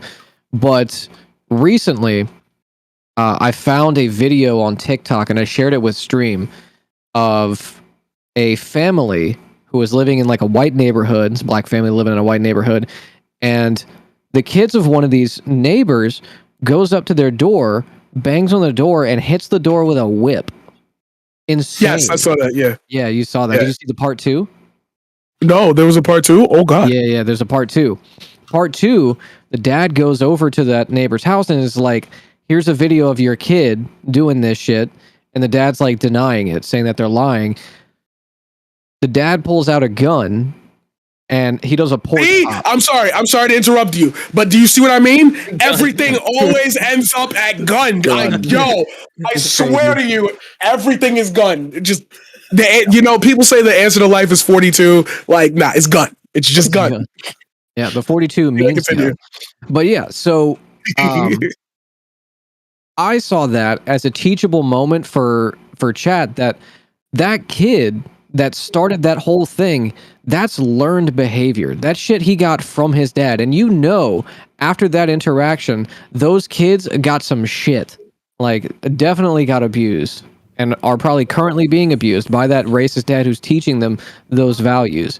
So instead of shitting on the kid, when, it's justifiable, that's a moment of empathy that we could say, well, there's a kid who's around racism. There's a kid who's around values that they don't understand and are just, because of the biases that exist within their conditions, is just perpetuating them. A natural occurrence is a monkey see, monkey do situation. So that's something where we could have definitely stared into the abyss and said, holy shit, this country's so fucking racist. It definitely is, 100%. But it comes from something. It comes from norms. It comes from values. It comes from interactions people have. I think it's recognizing when there's a moment of clarity that we can have. Gremlo, you missed one of my best parts about that. One of my favorite parts about that story. At least I heard that he accidentally shot himself in the butt too. He had an accidental discharge. So he did accidentally discharge. He did a porch pop whenever he went to go put down his gun to fight the guy. Some people said it almost shot the kid who was on the porch. I don't remember anything about him shooting himself. Thanks for correcting me. Okay. I hate to add levity to this moment because that was a serious thing you just mentioned. But if you add, I'm so fucking dumb. I'm sorry. I was looking at like where the placement of the letters were in the alphabet because I couldn't think of it off the top of my head. And if you add the letters, G is 7, U is 21, and N is 14. If you add the letters of gun, it turns out to be 42, and that shit is just hilarious to me. Like, yo, no way. Dude. But continue. Hitchhiker's Guide to the Galaxy strikes again. I feel like we're on like QAnon gun theory at this point. But like, okay, so it's to be fun, but I think it's more like when I say this out loud, it's more of like American media and how we can't seem to like a gun is the basic threat that everybody can empathize with, like, oh shit, how are they gonna get out of this one? And so like Marvel, like Tony Stark, big cannon gun, like even Thor. Oh god, there's just so many references to this shit. It's just so bad. Like like you in the Avengers, Loki sends down an alien army, and they come down, and what are they holding? Fucking rifle guns. Like, why? Like, you were an advanced alien civilization, like that is supposed to be a part of Thanos' empire, and y'all using guns? Like, he's got a sword. That's good. I think here's an interesting exercise though. What is your abyss? Like what is like, because like I said, everybody's got something different. Like, what's everyone's abyss? my abyss is for sure Republicans. Like and I mean it when I say it this way, and I'm not trying to be funny. I don't mean conservatives. I don't mean, like, I know there are really good people who vote Republican, who are Republicans. Like, they don't believe in that ideology that pushes so far.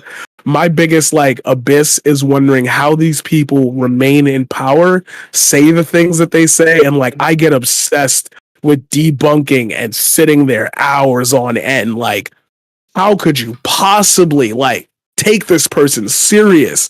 Like, you're not going to seriously sit up there and tell me that somebody who is in the government says some shit like, well, Jewish space lasers caused the wildfires. Like, that's an immediate disqualification. Okay? You don't get to make decisions about my life anymore. Like, if you're a Supreme Court justice and like we found out that your wife was like a part of the January 6th thing, like, I'm just saying, if you have a lifetime appointment and I'm finding out this about you, I need to know more. I need to know, like, what's your favorite porn category? What underwear do you wear at night? Like, can you lucid dream? What's the word? Like, I need to know everything. Right? Like, and for me, it's just so aggravating that every time I wake up, they say some more wild shit and it gains them power.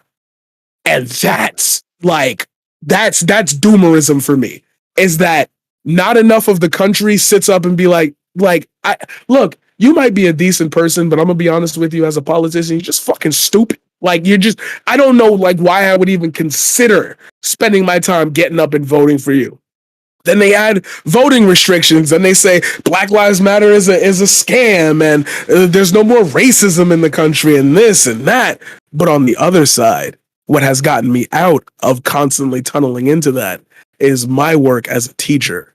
I get to see the young faces who are exposed to this shit on TikTok, YouTube, everything. Like, for the sake of not trying to toot my own horn, like, a couple of students that I had, their brothers and sisters used to watch me back when I was on YouTube in my first form.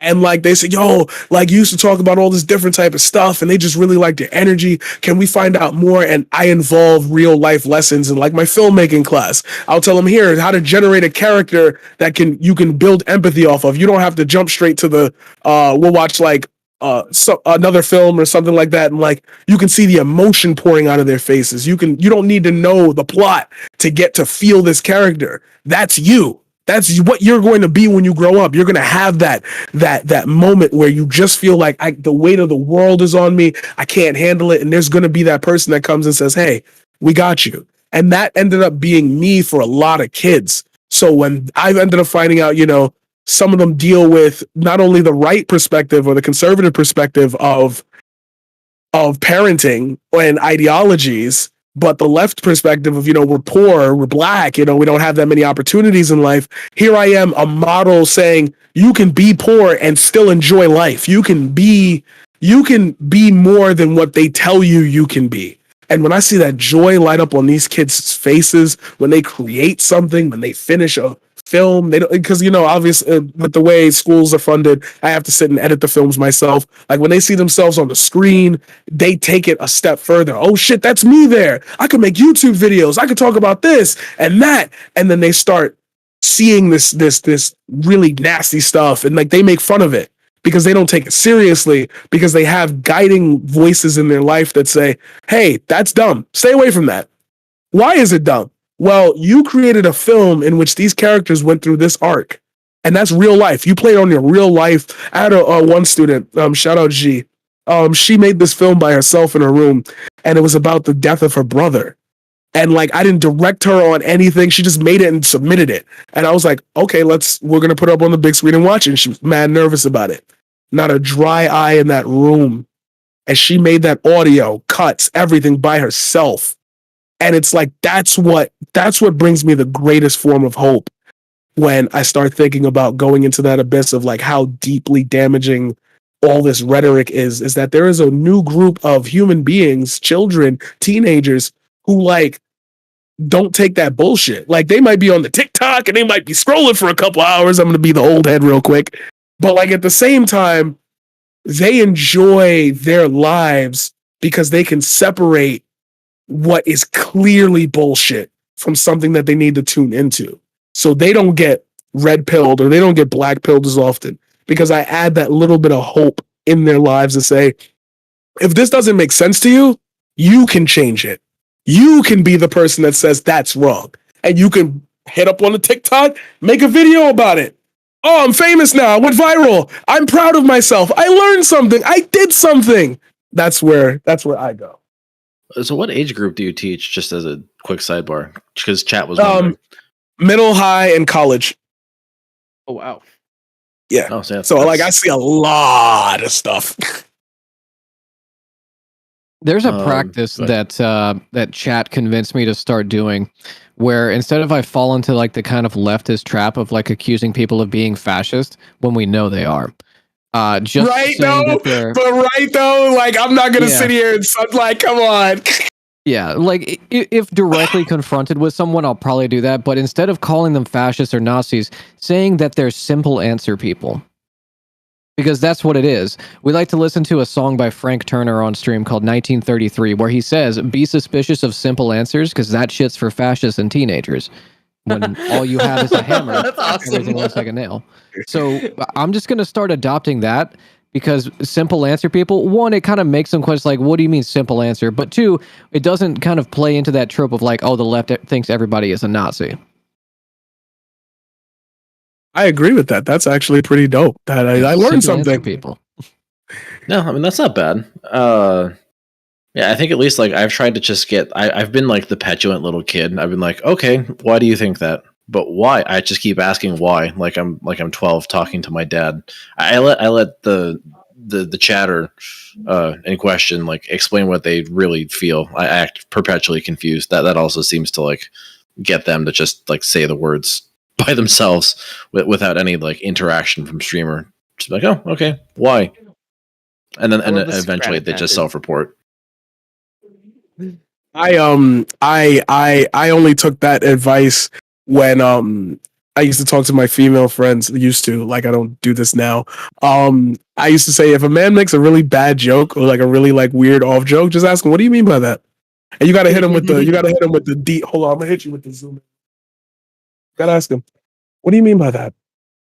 What do you mean by that? Where's this coming from? No. Yeah, wait, go further. No, please. It was a funny joke. Please explain it to me. What do you interesting. Okay. Oh. Yeah. I mean, asking the questions is the best thing. There's an entire like from the atheist movement, I learned about it, but there's like some atheist people started doing this, but like they go out and you don't question people's beliefs, like you don't say like that's wrong. You hand them facts. You just ask them a question and you get them to think about it themselves. And then they're like, "Oh yeah, I don't know why I believe that," or like, "Oh, maybe that's not a good reason." So I mean, I really enjoy that method. I did that with half-baked takes recently, where they said like I brought up the idea of like Americans believe that they're all temporarily embarrassed millionaires, and he was like, well, that's me. I am a temporarily embarrassed millionaire. I will be a millionaire. And I was like, why do you think that? Like where does that confidence in yourself and your future come from? And he was like, I just know it's going to be the way. It's like, okay. Good luck with that. Yeah, I had to bite my tongue not to be like, you're more likely to be homeless, right? But it's fascinating to see that almost faith that they have in the system or in themselves, or that like the free market will handle everything. It's strange to see that, because in a way we're kind of cynical on the left, right? Cynical that things can be good, which one person in chat who I've talked to about this before, when they were on their journey of becoming a leftist, that why would we hope that things will be better, or why will we like fight for things to be better when we know like this a leviathan that we're up against, this monumental task? Because the only alternative is succumbing to it. If you sit there and say like, well, it's never going to happen, it's like, well, now you're playing their game. Now you're playing the game of the people who don't want things to be better. There is no other option but to hope and like fight for things that can be, good. Yep. Completely agree. Yeah. That was hard. Let's go. That was hard. No, that was hard. That was hard. It's so strange to me, because I feel like a lot of the reasons why we don't go into that direction of, oh shit, yeah, I feel happy, is because that leaves us with, and then what? Like, we're so used to the contention, and we're so used to, damn, that person really didn't get it. That person really was like against me. This and that. It's like, but what about you? Did you learn anything? Are you able to discuss? Maybe you can take all these points of contention and say, hey, look, you're doing a way better job at trying to be the contrarian than like Marjorie Taylor Greene is. Maybe if you want to, like, I'm gonna gas up the dumbest of Twitch politics right now. But if like you're gonna be going this hard for 3-4 hours on a debate where you're just clearly wrong and talking out of your ass, maybe you should run for politics, because at least there I can say, damn, he really spitting some dumb shit, but at least he believe in it.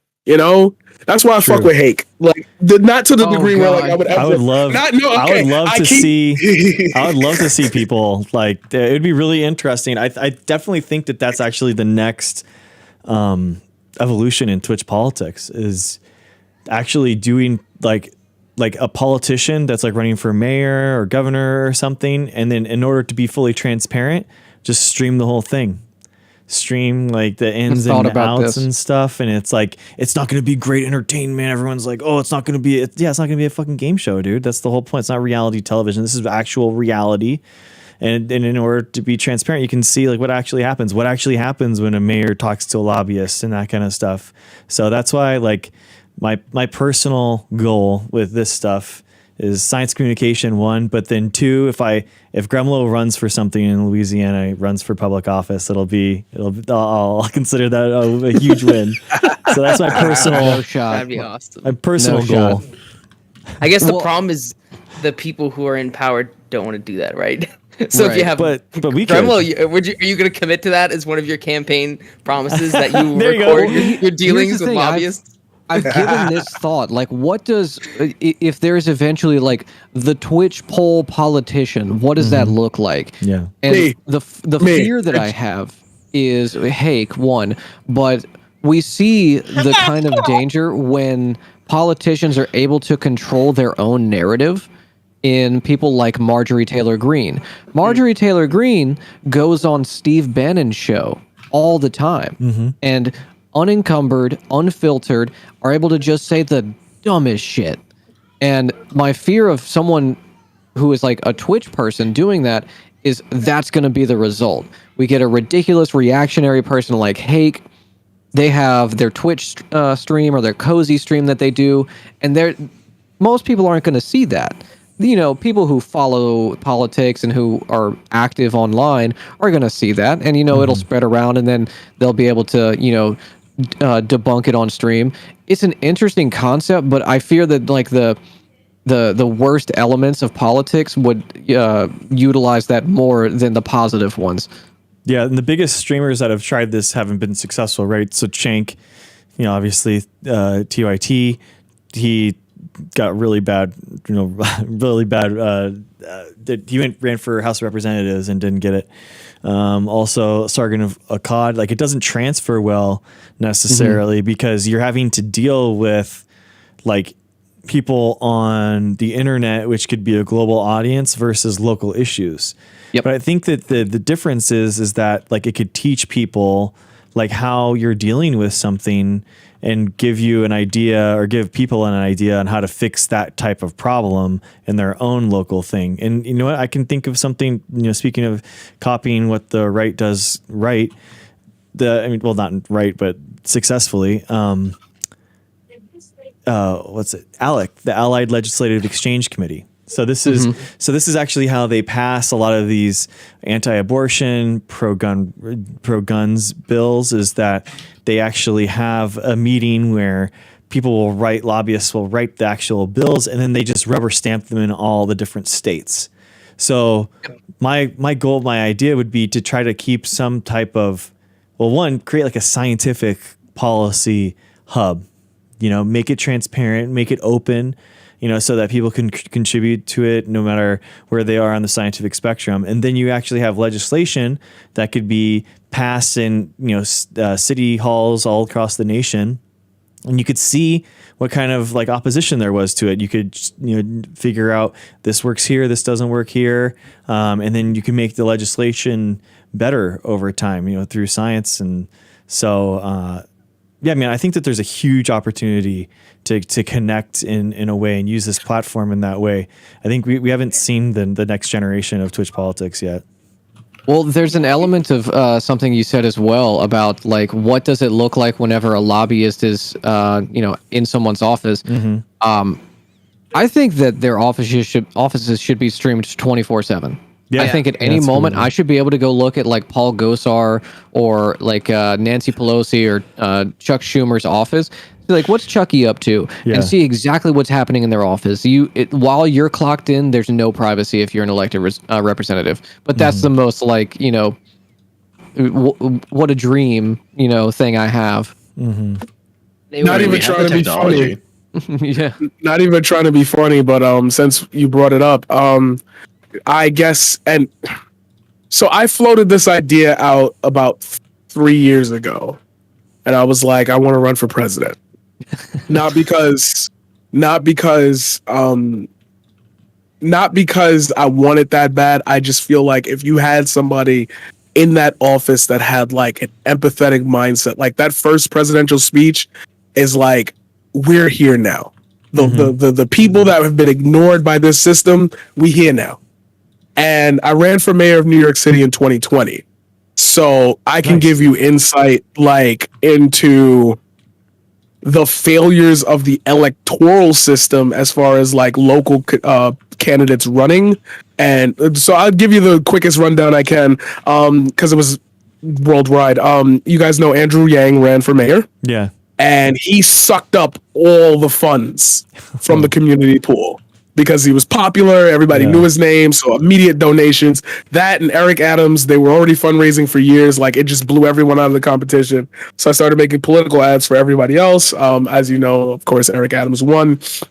I feel like if you want to take that route to say, I want to be kind of a politician on Twitch, you have to, or you should, take that moment to say, instead of me doing this to promote because there's already a thing, I think even in TOS, there's a thing about politicians running streams, and it's like, you're not allowed to campaign on Twitch.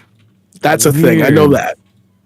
Yeah, you're not allowed to, I think it's either you're not allowed to campaign on Twitch or you're not allowed to be a public servant to run their own shit. Like, you can't accept gift subs. You can't accept donations. You can't accept anything. Because that would be like an illegal route that you could accept money through.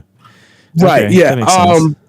But at that same time, we've had AOC, we've had Jugmeat, we've had certain politicians come on Twitch, and it's like, if you're going to be that person, take that time out instead of campaigning. Oh, now I can listen to my constituents like straightforward. Hey, this thing happened in our city. What are you going to do about it? All right, let's all together as a group. Let's get the community. Let's put up some flyers. Yo, tonight at 9, I'm answering all your questions for the next 7 hours. I'm not even going to the office tomorrow. I'm going to sit here and listen to all of y'all's problems. And if y'all get wild, you just get banned, But I'm here to listen to the constituents, so you ain't going to get banned from my chat. But like to connect with people, to let them know, yeah, I'm a politician. Yeah, I make the decisions, but like these decisions affect me as well. I'm looking at the stories and you can see my face well up with tears when it's like, damn, why are we doing this in our city? Like I made a joke, and this is why I had even brought up the presidential thing. I made a joke where it's like, yo, I'm coming in. Y'all getting free healthcare. I'm cutting student loans. We're doing all that. Here's what I need from you guys as a populace. In these areas where crime is super high, let's try this for one day. Everybody be peaceful.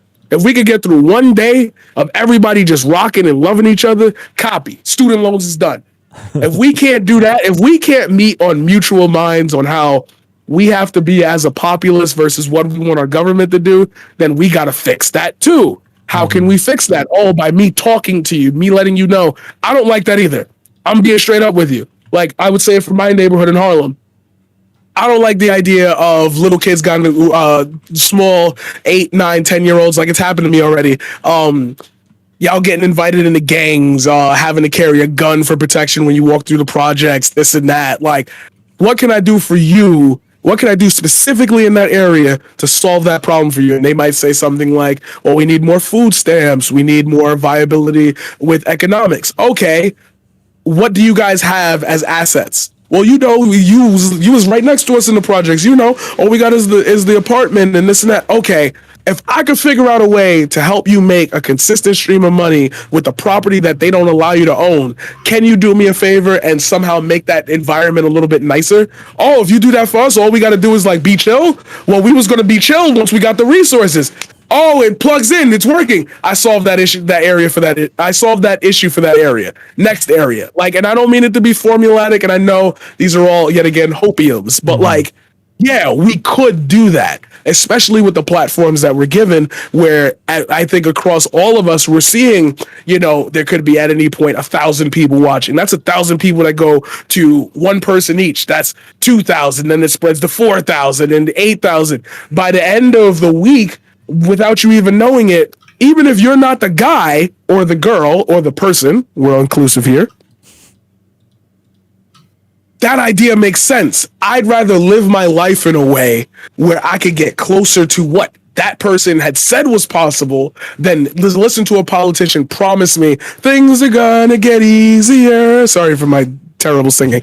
But like, yeah, like we can apply empathy to a lot of our decisions and say, we don't have to put people through this. We just got to hear them out.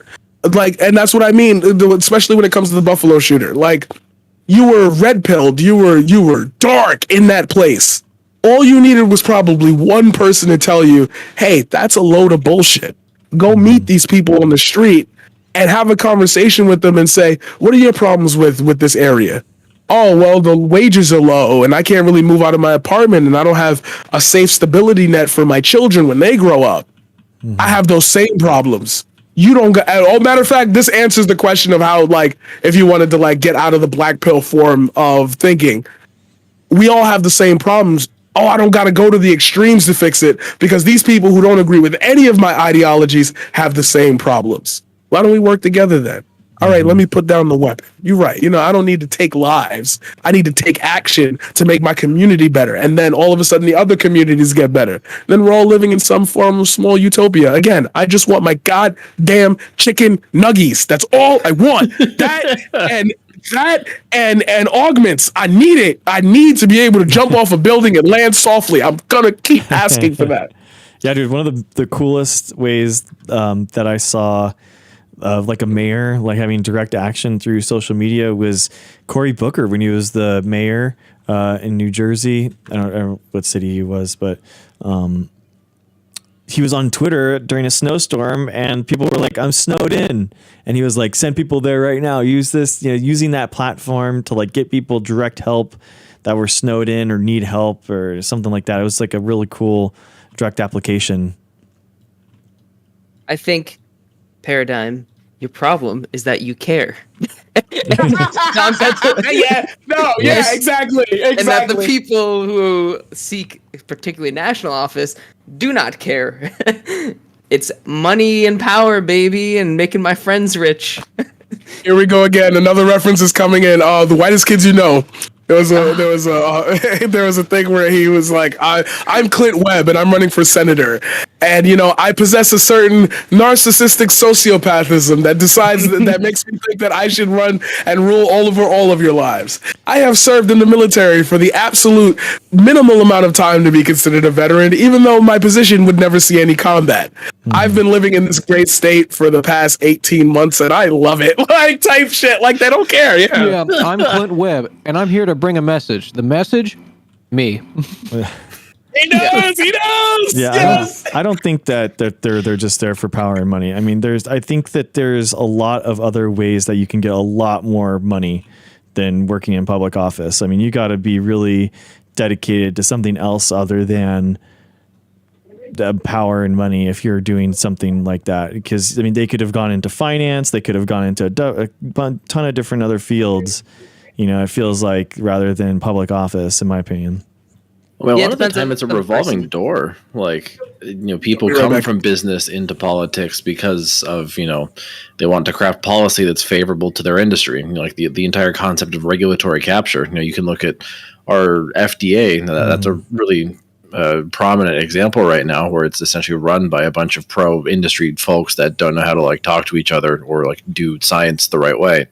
I mean, you can look at the FCC with the whole like Ajit Pai scandal with his dumb fucking Reese's mug and the removal of net neutrality. Like everywhere you look, it's like a revolving door between elected and appointed positions, and that like background, you said. I don't know, man. I think I used to believe that too, but I feel like, especially like with the higher groups, like it's kind of like a pyramid of the amount of people in these really high, really niche fields, and it's like, I'm sure, Marcus, you've found like you've ran into someone in a conference or something and you're like, oh, hey, what's up, man? Like, how are you connected to this? And you're like, dang, small world, and it's like, it's kind of like the whole like anti-vax people that are like, oh, these people are connected to these people because they've worked at this place in this time. And it's like, well, I mean, once you get to the higher ups of these departments or of science and stuff, there's very few people. And how popular is it when you hear it all the time? Oh, I'm a smart enough scientist to know that I shouldn't be the director of the CDC. It's kind of like the same thing, like Jon Stewart or whoever, political talking head. They're going to sit there and for thousands of hours and talk to you about, politics and how it should be, but don't get involved themselves.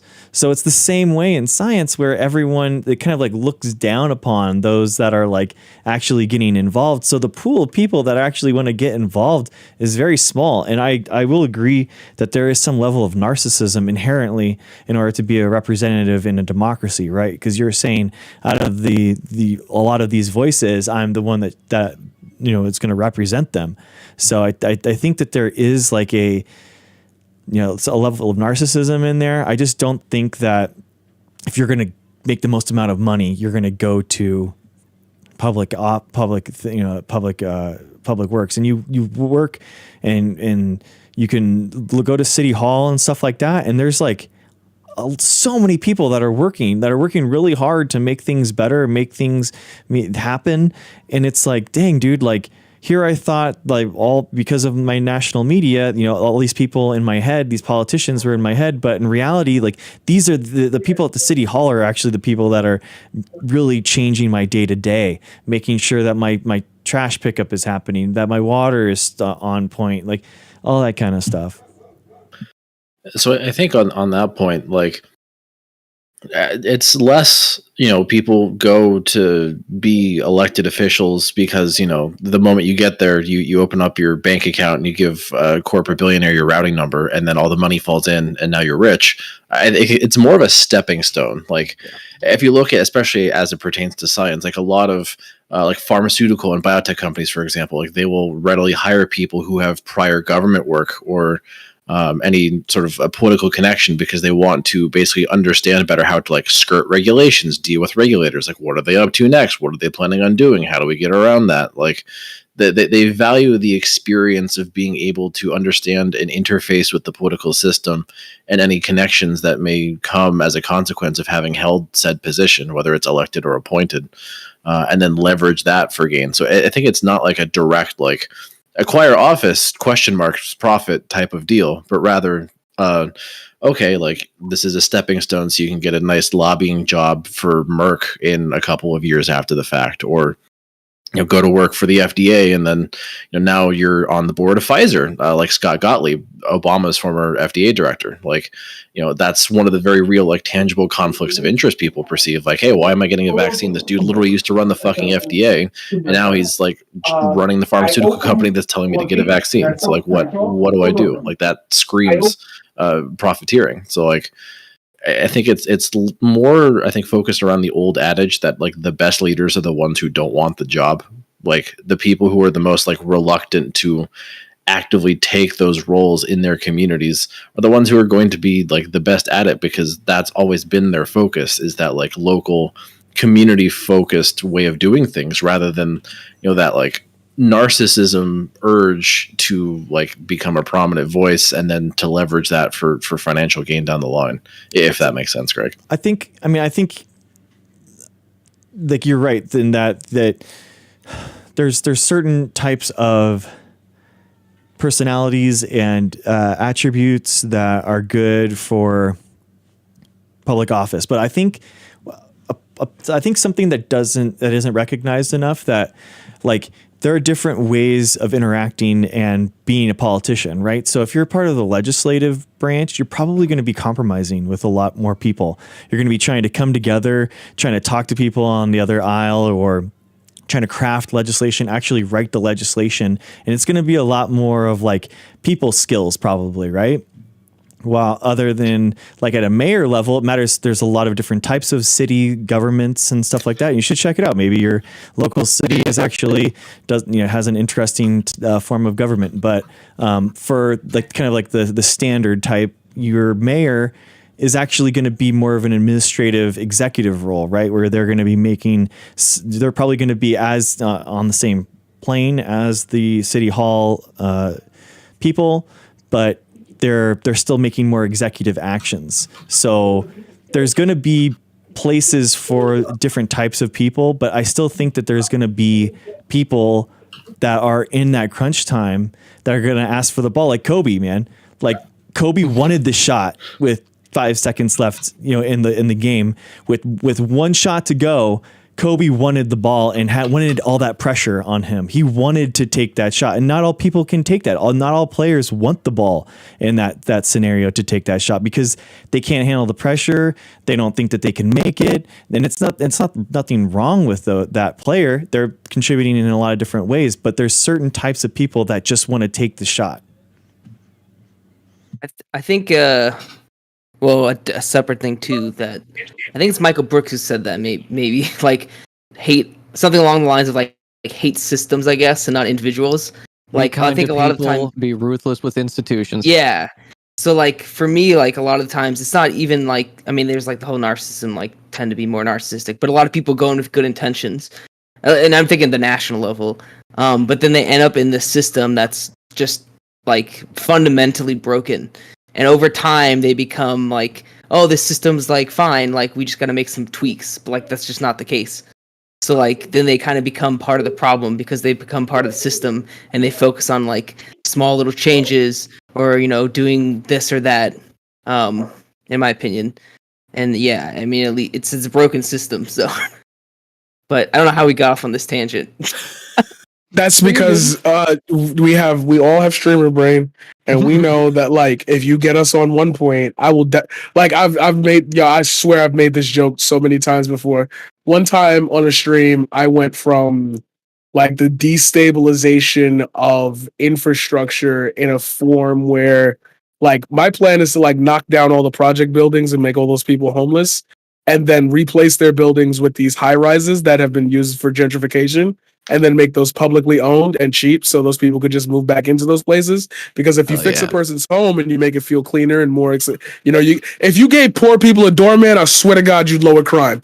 Like, just don't give me a security guard at a desk. Give me a fucking doorman. Say, hello, may I help you with your bags? And you put them in a carpet.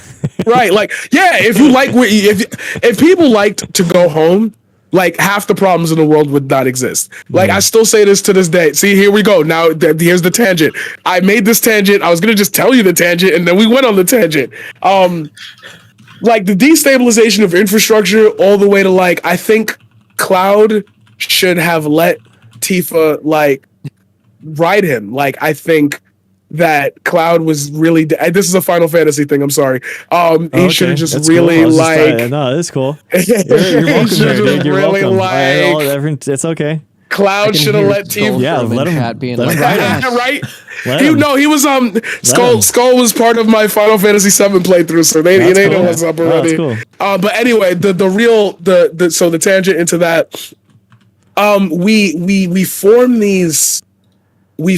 these circles in society where, and I know this is so fucking Joker-ish, we live in a society, go ahead, clip it, there it is, I said the phrase, where we're forced to confront our failures a lot more than our successes.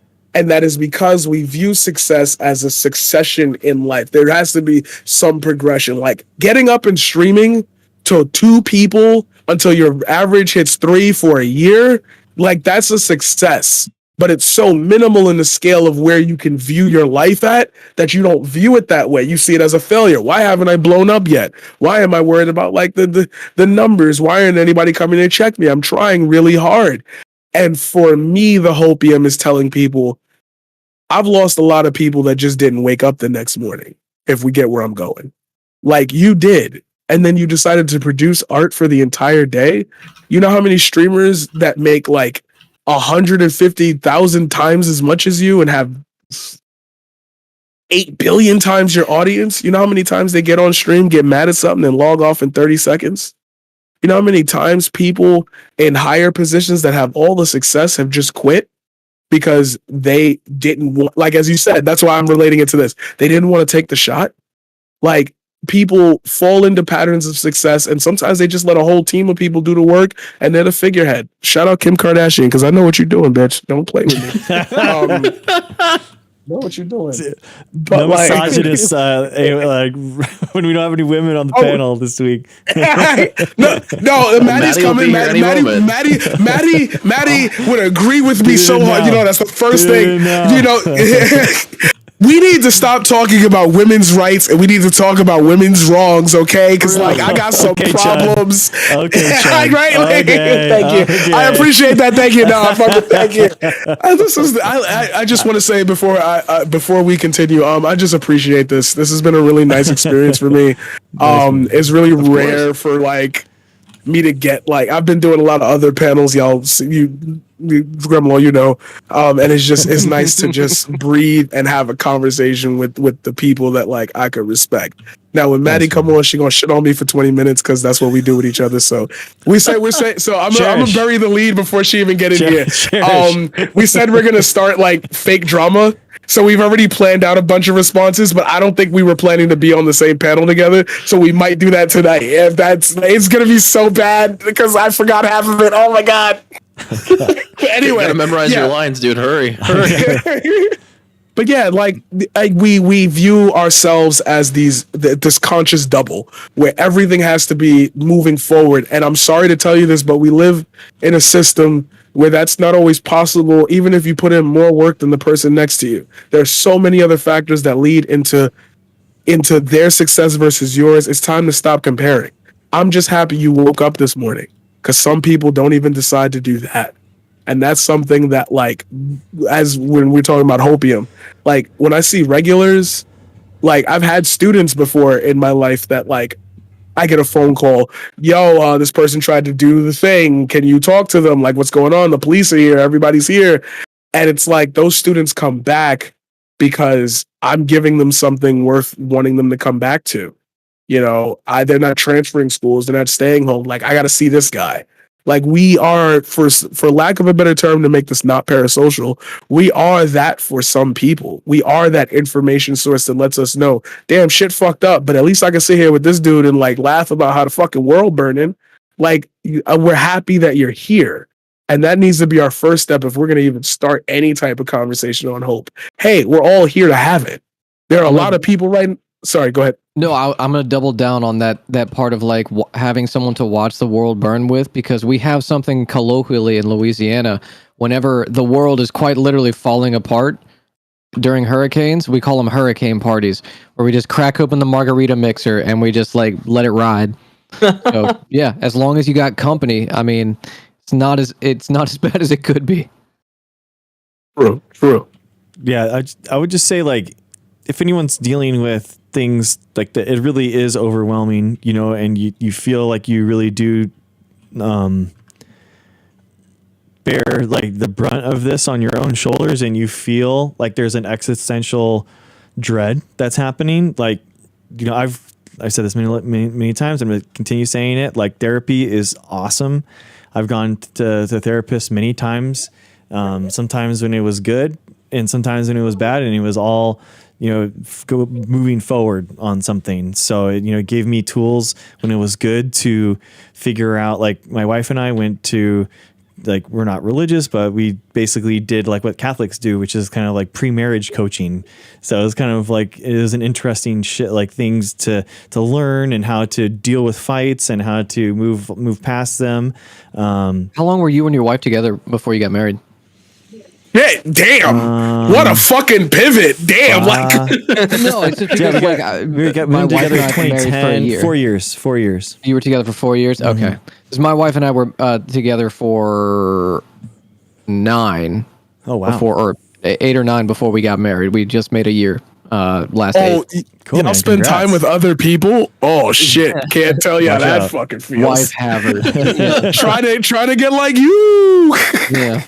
Yeah, dude, it's like one of those things where, you know, when you're with someone so much, it can feel, and when you, especially with my wife and I, where it's like we mesh so well that when it doesn't mesh, it's like, what's going on? Like, what are you talking about? And it can be really hard. And it, like, you know, taught us to kind of go like, hey, you know, you guys are, maybe you're frustrated at the situation and you're not frustrated at each other. These are just examples of how it can, like, change how you think. And so. And for me, there's just like the 3 other times that I've gone and seen a therapist, and it was just like being able to talk about something with someone, see if you're like crazy, you know, it's trying to like just talk it out. And it's like, it's good, man. It's a really good thing. I think that everyone, you know, check and see if your healthcare provides it. And sometimes they'll do like 3, you know, free meetings or something a year. And, you know, sometimes that's all it takes. You don't need to go like every week for a year. You know, sometimes just those 3 sessions a year can kind of like help get it off the chest. Someone's that's listening to you, that's not judging you.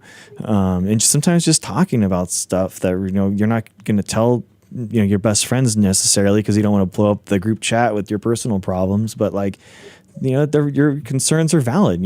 How you feel is valid. Don't go to your company's therapist though if they offer that, because they will rat you out. Yeah, 100%. I mean, 100%. If it's like your only resource, do it, because like you know, therapy's good, but like be aware that HR works for the company. Yeah, HR person is not. Wait, are there HR people who are like licensed therapists? Yeah. So when the pandemic started, the company I was working at, they hired a therapist so that people could like cope with working at home in the pandemic and stuff. And I kept telling my boss, like, you know, I'm dealing with like very severe depression and anxiety. And they're like, why don't you go to the company therapist? And I was like, I don't trust you motherfuckers. Why would I trust the company therapist? That's definitely illegal. Healthcare, too. You know, healthcare provider. They can recommend someone to you. Yeah. So to kind of play off what you're talking about, though, Greg, about like being able to contextualize and like give yourself like the proper way to understand like what you're going through, be it marriage, be it your work life, be it your socioeconomic condition. I think part of what the left, whoever it is, whatever your like job as a commentator or a streamer, a journalist, science communicator is that people don't have the proper context because of our education system, how our pedagogy works, how our social institutions and cultural norms have rotted the brains of Americans. People don't have that proper context to explain what is it that is happening to me right now. Why does my boss seemingly hate me? Why does it feel like I have no power, or why does it feel like everything I do is just cyclical and I'm the gear in the machine? Yeah, people don't have that vocabulary to explain like what is it, what is the mechanism that's causing this, and that realization that people have to come to, like capitalism or patriarchy, whatever it is. Western colonialism, cultural imperialism, whatever it is that's, giving them shit, it's on educators, edutainers to give people that context. And if we don't do that responsibly and through empathy, we're doing those people a disservice, because if they're going to approach these systems through agitation, through that ennui, through that like nihilistic worldview, then they're only going to take those pre-existing emotions that they have and funnel them into action that we don't want. That's what happened with the Buffalo shooter. Yeah, you're alienated. You're isolated from people. You feel like the world is against you. That's probably true, but his contextualization was, it's because of white genocide. It's because the woke mob hates white Christians. Well, that's not true, but the nugget of truth that you are isolated and alienated, that is true. Is that you're given the wrong solution. You're given the wrong ansers. Yeah, he's a violent extremist. Everyone is against him. It's like, there's... Yeah, well, now everyone's definitely against you individually. Exactly. Not everyone. Yeah. But it's given people the right way to take that agitation they feel, take that anger. And I raged out at a panel the other day when they were talking about protesters on the lawns of, or on the roads in front of the homes of Supreme Court justices, and how like you shouldn't do that. No, you should do that. You are angry, and that's a righteous indignation. But the anger you feel towards society, towards women, towards people of color, that shit's not justified. But you being angry at an unelected bureaucrat who has a lifetime position and is unaccountable because our system makes it impossible to impeach these people, that is righteous. I feel that like I should be able to, like, if you can make these decisions, I should be able to box you in front of your house. Like, go. I'm sorry to take it there, but I should. No joke. I think that like legalizing duels again might be a good idea. I'm not kidding. I'm not kidding. I really thought about this a lot. Like, I mean, I'm a huge UFC fan, so I like violence in general, and hockey and all that kind of stuff. So I like violence in my sports, but like, I don't know. I feels like that's like, you should have a place where it's like, dude, me and this guy just need to get this, or I don't know, whatever your gender is. We have to get this out. There has to be some way. And if you're, let them do it. They're going to do it anyway. Get them health care. Make sure that everyone's okay. Nobody dies, and just let it happen. Yeah. Not only whatever your pronouns are. Yeah. My pronouns are these hands. It's these hands. Yeah. Crap, what was I going to say? Oh yeah. Okay. There's two things. So one is, one kind of related maybe. One is, I guess, a big takeaway from this that I keep reminding myself of is from talking to a therapist, for me as well, is you can't control what other people do, you can only control what you do. So I think that's going to kind of help me with the black pill stuff, right? Like, I can do good stuff, I can't control what other people do. Second thing is, I'm actually curious about some advice maybe, because it's related to what Grenlow, you said. So I always get this idea that I want to go and visit, like when a politician is having an event, I want to go and just heckle them, like, verbally, obviously. I don't know if it's a good idea or not. Like, it's not going to make a difference. It depends entirely on like what the kind of heckling you want to do. If you want to throw an egg at somebody, go for it. Not if that. you want to like call whoever your constituent is like a nonce, then like go for it. But depending on who your representative is, their security might bounce you. Sure, I mean, I would expect that. Yeah. I mean, like, for example, Yeah. JD Vance, if that tells you what state I'm in. Yeah, there we go. Here we go. I went to his website. He's been going around before the primaries. I mean, they're over now, but he was going around on a tour, and he has like free tickets on his website. I was so tempted to go, but he had like Charlie Kirk, Josh Hawley, Marjorie Taylor Greene, all these people with him, and I wanted to go so bad and just like yell at him essentially. Kicked out just Dude, to like. I would not miss out on an opportunity to ask Marjorie Taylor Greene to apologize to what he did to Aaron Yeager's mom. Thank you. She wouldn't understand it, but it would be lovely. Yeah. Based. She knows. She's seen the meme. Don't play with me. This is again just like I said about Kim Kardashian. Marjorie, I know what you're doing. Don't play with me. Don't do that. Yeah. I have a whole monologue based on if I ever interact with Marjorie Taylor Greene as like a reporter to ask like if she's going to apologize to the Yeager family. Isn't like Marjorie Taylor Greene and those other people that 2 years ago that were nobodies, and then now they're like everywhere in the media? Doesn't that show us that like that we could actually have a huge impact on a national politics at a big scale? There you go. Just by getting involved, just like Not exactly. That's what Hassan kind of says. Like he says successful progressives will weaponize the media like Trump does. He'll say that they will know how to walk the dog, and they'll be able to put themselves in the public sphere as successfully and as frequently as Trump did. Because Hillary in the 2016 campaign, like they erroneously elevated him to prominence because they thought, oh yeah, he's just gonna like derail the Republican side and he'll be a giant fucking idiot and we'll win. Yeah. And then now here we are. But like Pokemon, the media covered him. Yeah, Pokemon go to the polls. Yeah, exactly. I'm just chilling here in Cedar Rapids with the hot sauce in my purse. I think there's something to it because Nina Turner could have been that. Nina Turner could have been a person that weaponized the brain rot of media personalities. Oh my God, can you believe that Nina Turner says that George W. Bush should be rotting under the Hague? Like that kind of shit. Like there's something there, but at the same time, AOC was going to be that too. And now we see how kind of like the institutions and the norms have kind of watered down a lot of the more radical elements of them. So it's got to be Jamal Bowman could do this if he really got. Do you believe that though? Do you really believe that you think like Bernie Sanders, for example, was doing Eugene Debs documentaries in the 70s? You don't think that that's like inside him? You think he's changed that much? Like he doesn't believe. Oh no, I that think stuff? Bernie Sanders still bleeds red. Don't get me wrong. Okay, it's just the attitude that they take approaching people becomes more media trained. Where instead of saying like, no, we do need to defund police, we do need to like abolish how we do policing in this country, they take a more even-handed approach to it, and I kind of wish that they would stop that. But maybe they're just trying to frame these ideas in a way that's actually palatable and can actually get things done. Yeah, they want to make it as, like you say, palatable to as wide of a constituency as possible, because someone like AOC, her constituency is in was it Queens or Brooklyn? I can never remember. But her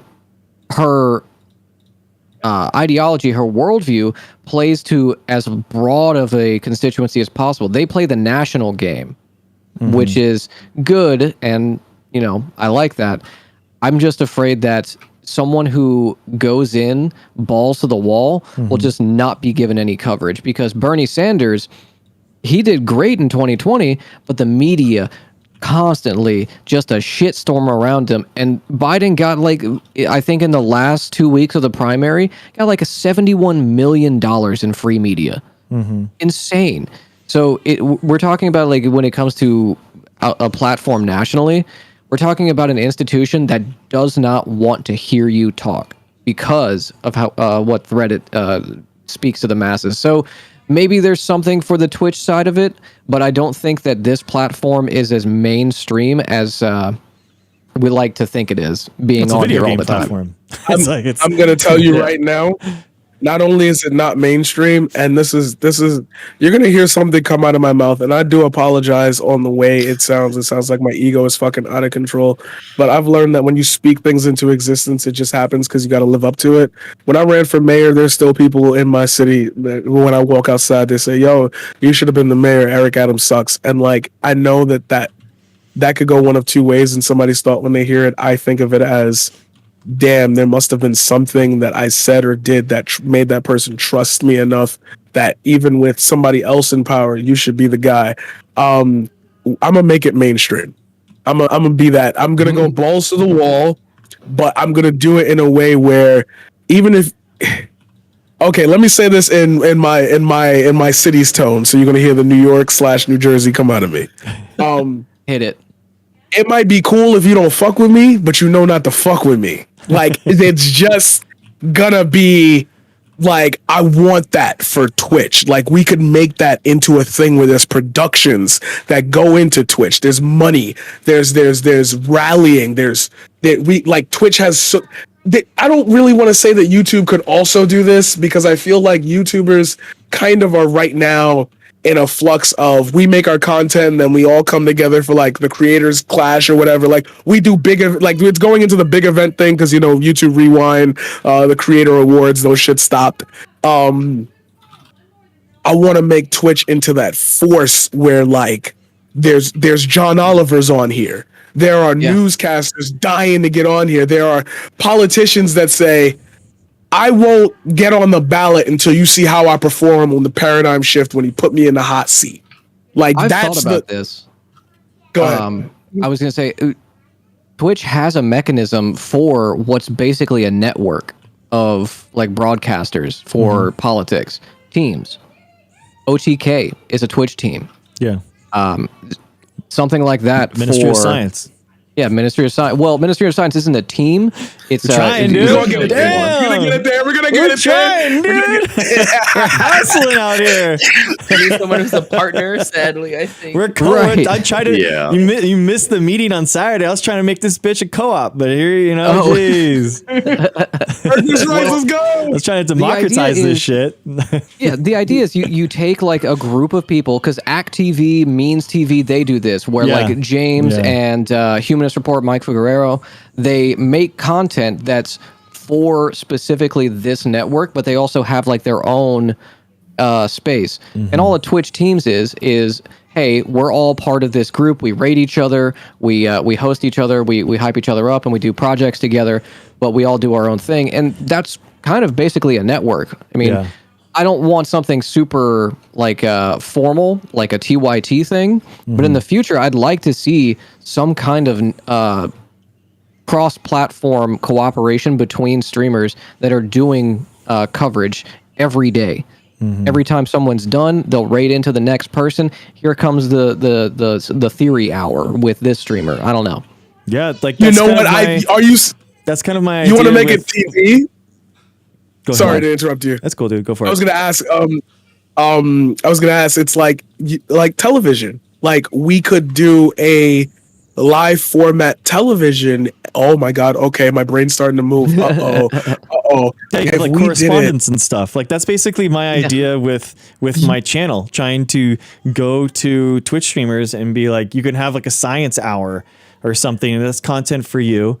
It's me being science communicator. I'm not a Twitch streamer, so I'm not like in your space competing for you, but it's just like I'm the science correspondent or whatever for your stream. Oh my god, you know what we're gonna do? We're gonna call it, I know what it's gonna be called, and it's gonna be us. And we're gonna make so much fucking money. Oh shit. This is it. You know what the team name should be, or you know what the program would be where we do that? We could call it the after school program. That's good. That's a good, dude. Yo, I don't know why. Over here. Damn. Like, yo, and then we like, from 3 to 5 is this person, and then 3 to 5, and then Twitch could like Like, see, this is what I mean about like fucking corporations. If Jeff Bezos could get his eyeball out of his asshole, like it would be so much easier to ask him for shit like this. But like, give creators funds to live off of where they can make those team productions, and that way, then you could start inviting more people. You could have off shifts. You could have people not worried about their income, still providing like a real television show, and you don't have to bring all of Twitch into that. You could have it for specific things that you feel are important. Like we could do 4 years of politics and then we switch over to like 4 years of video game high school, and like we're watching the new class of and then you could add that TV element and we get full control because it's just Twitch. Like we wouldn't have to worry about programming and like what they require because they're just doing it as a creators fund. Oh my god, after school program mission is fire. Anyway, sorry, continue. Goddamn. No, I mean it's an interesting idea, but I don't know how the actual like stuff would work. And there's also the question of, especially in politics, everyone's going to have that hot take eventually where they become the pariah of whatever ecosystem they run in. Well, that's the good point about having the ecosystem, right? Because then you don't have to worry about that. Like I've spent enough time with you, Grumlow. Like if you have a idea that would get you deplatformed off of Twitch, I would want to help you get through that. You know what I mean? Yeah. I think that's ridiculous. For example, that Twitch has that ability to just take your job away from you. Dude, it's unionizing streamers. That's a big hurdle that Twitch will get around one day. Yeah, not even trying to be funny. Especially when you consider it with it can be someone that you're on a panel with that you didn't even say that thing, but then someone else does, and now you're associated with it. That's how can someone else have complete control over your own job? That just doesn't make any sense. Yeah, I'm not even going to be politics streamers listening. If someone invites you to a panel or you're offered, first ask them if someone on Cozy is going to be on there, and then refuse if they say yes. Don't engage with those people. Based. Weird people based. I was gonna say, one of my mods last night was telling a chatter why their chat wasn't going through because they were saying some wild shit.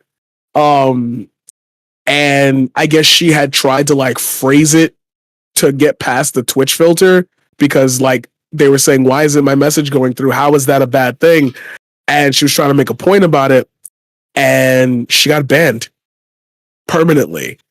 And that's her Twitch channel. She can't log in anymore. So she we're appealing it, but like a chatter just reported that message and like just clapped this person's income. Like, you're telling me that that's our process for this? Is a human gonna do it? Like, these are the things now when we talk about like blackpilling and like blackpilling, like it's all doomerism. Like, here's the problem.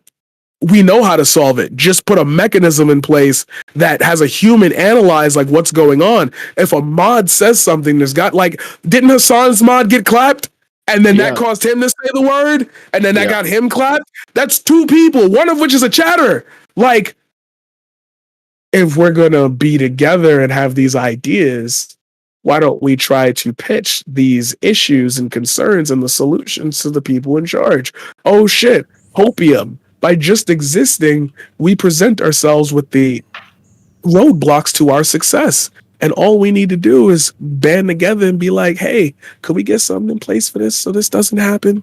Easy, light work. You know what happens in the I can't. I was gonna say something clever, it's not coming to my head. I'll be on it, but like I can't force myself, I mean, that's the hard thing about like being hopeful about online spaces like this is that you're relying on the company's monetary incentives, which don't necessarily align with like our goals. So I don't, like what's my black pill or something that you guys are asking? I don't believe that my black pill or my doomerism or whatever it is, my abyss, that's the word, my abyss, like I can't let someone else, you know what I mean? Like I can't give that power to someone else. So like personally, it's like more of a, like, what can I do? Like my abyss is not making any progress like on climate change. Even I'm not going to solve the issue, but like as a scientist, I want to contribute to that somehow. So if I wasn't able to contribute to that issue, then that would be my personal abyss. for this, I don't think like in that same vein, like putting our hopes with Twitch is kind of, I mean, we're not going to be able to change Twitch's, financial motives and what they're doing. So it's like, you got to kind of like take it into our own hands kind of thing. What can we do in order to change that? What can we do as the structures or communities and building a community? I think that's the key. I wonder if the Chris Smalls is like Amazon Union. I wonder if they could have a division for streamers. Or maybe there already are. Is there a union for streamers already? I imagine the big ones might be involved. I don't know if that exists. Probably no, not. There's no union for streamers. The problem with unionization for streamers outside of the Twitch poll space is, one, they have no politics, and if they do, they're terrible. And secondly, streaming is a very self-interested career path because at any moment it can be over. And if there's something that can threaten that, like unionization, they're not going to take it. And also, a lot of them are American, have a very skewed perception of what a union means, and they think that it's going to be like someone's telling them how they can and can't conduct their streams. They already don't like that Twitch has TOS, so it's very hard to get people through it. One day, wow, way to call out the more perfect union there. Way to call that guy out. No, you didn't do that. I'm kidding. I was thinking more like normie streamers, like Asmongold. He's a reasonable person, might be in favor of a union, but if you were to ask him, like, right now, hey, are you on board for the streamer union? He would probably be like, I don't know. Yeah. I don't know about that. And it would have to be the big guys because like Twitch is so top heavy. So. Yeah, and that's my design. Hassan would have to do it, like lead the charge with other streamers. It would quite literally have to be Hassan and several other large streamers on board. Just like you have fucking the Juicers and Pokey and Hassan. Like those are the three. You know who you'd have to get? Oh my god, he's just like turned 18. Union? You guys don't have a gambling poker nights? Is that what you're trying to do? I don't understand. I used to run one. I can, if you want. We can Oh shit! I was gonna say, you know who you'd have to get? You'd have to get like Tommy Innit. You'd have to get those guys. Oh my god, that you gotta know get where the real power lies though? Spanish Twitter. Or Spanish Twitch. Yes. Yo, oh my god, the numbers. You get one Fortnite competition. I'm sorry. This is me. I'm online. I've been part of the online community for 16 years now. You remember those times in 2021 where like Twitch was almost like breaking, like really, really badly, like streamers wouldn't load, people would be disconnecting all the time. That was because a Fortnite stream that was being shown in Latin America had 2.1 million viewers. Like, yo, Twitch is insane. That's what, American Twitch can't even come close to British. Yeah. Like, different continents, different countries. Woo! Oh man, you gotta tap into that. We got any Spanish speakers on the call that could do a call to action? An olive branch right now to the Spanish side of Twitch. Oh god, nope. Fuck. Kind of. My speaking skills are not what they used to be. I do a little German. No más es alienación.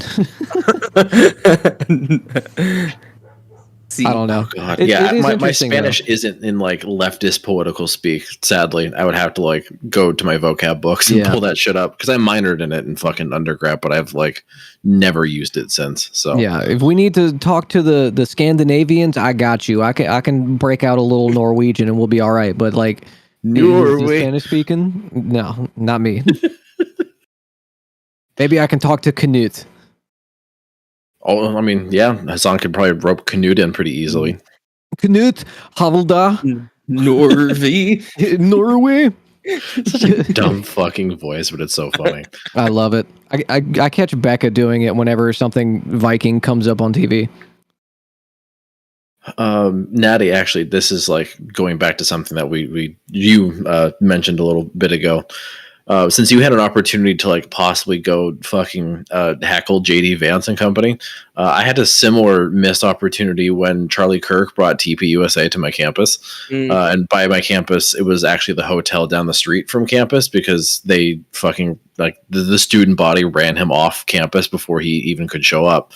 But unfortunately, I had to like deal with my shitty like union busting student government like during the same time, so I couldn't go. And that was the fucking student government meeting that prompted me to very formally call them all a bunch of shitlibs and then quit. So Nice. I was really pissed that I couldn't go like heckle Charlie Kirk at the local fucking Hilton because of my We had Ben lib Shapiro government. come a while ago. I wish I could have done that. Actually, that reminds me, another reason to hate Hillary Clinton. My bike got stolen. It was Hillary. No, it wasn't Hillary Clinton. She actually, she came to campus the like day that I noticed that it got stolen. It got like cut off of a bike thing. So I like called the like security people, like, can you like come, I don't know, help me with the bike getting stolen thing? Maybe you can figure out who did it. There's cameras around. And freaking Hillary Clinton's there to give the talk. So all of the police were involved in security. So I had to wait for hours and hours for somebody to show up for my bike thing. And there were cameras all around, but I don't know if they didn't look at them or whatever. Nothing happened. I blame Hillary Clinton.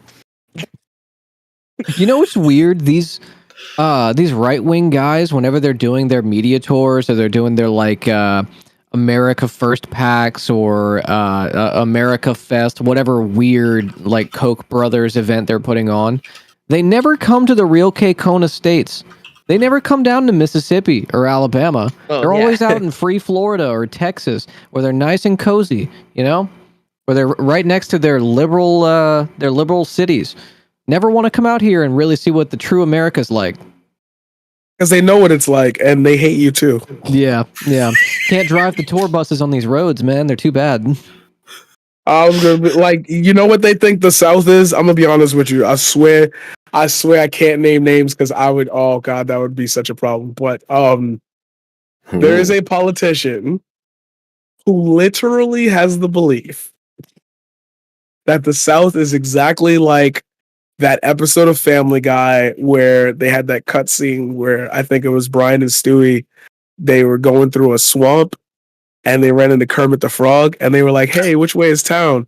And Kermit was like, "It's back the way you came." Like they really think like the South is.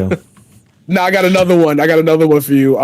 What example? What did I? Oh, this is when I talked to this person directly. You know, Life with Martin Lawrence and Eddie Murphy. Did I say that right? Are those the two? Yes. They think the South is like that, and they think it's a good thing. I'm not gonna say who it is, but they think that's like a good thing. That's why they don't. Not we're not gonna say that's applicable to every politician, okay? But like, there's a general consensus that you, and I say you as in the Southern Belt, are a little too slow to comprehend certain things that they would want you to go and vote for. That is why, hey, you're about to learn something. I do know a little bit in this regard. That is why there is such a major push for these abortion bans and these legislations to these different types of voting legislations to go through in the Southern Belt. You are the test subject for the United States. There's a reason why, and I like it. At this point, you know that like you would know that. But I want to tell you that is not a theory. That is a fact. If you want to look towards which direction the country is going, take a look at how the judicial process is moving for most of the southern states. If you notice that bills are getting passed really rapidly, if you notice that they're starting to come into the news, but they're not being, like we all say, like, oh, Louisiana just passed, but like you kind of pass through these names, you think more about New York, Texas, Florida, these big swing states, the ones that get the most media attention. They don't care about doing nothing there. They'll just copy whatever the southern states do. And that is why there is such a huge monumental push against Black Lives Matter in those areas, because they're still living under those codes, like there's still sundown towns there. And I'm saying all of this to say, it's cool that you're not one of them weird ones, man. Listen, we have a Southern leftist panel this Sunday that Kevin FM is putting on to kind of let's go dispel a lot of the notions people have about the South. a lot of the notions they have are true, but people need to recognize that most of like the Gulf states are pockets of really cool, still shitty areas where everyone is, and the areas that make it the worst are where no one lives.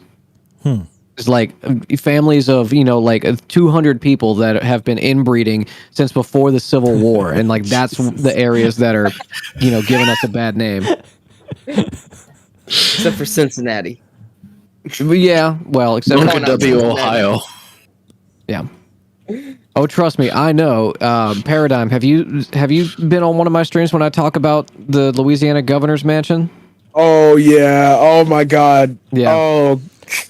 Guessing it was a Yeesh. plantation. It's bad. It wasn't. it's Grandma did the thing. It was built to look like a plantation and is staffed and maintained by prison labor. Ah, I see.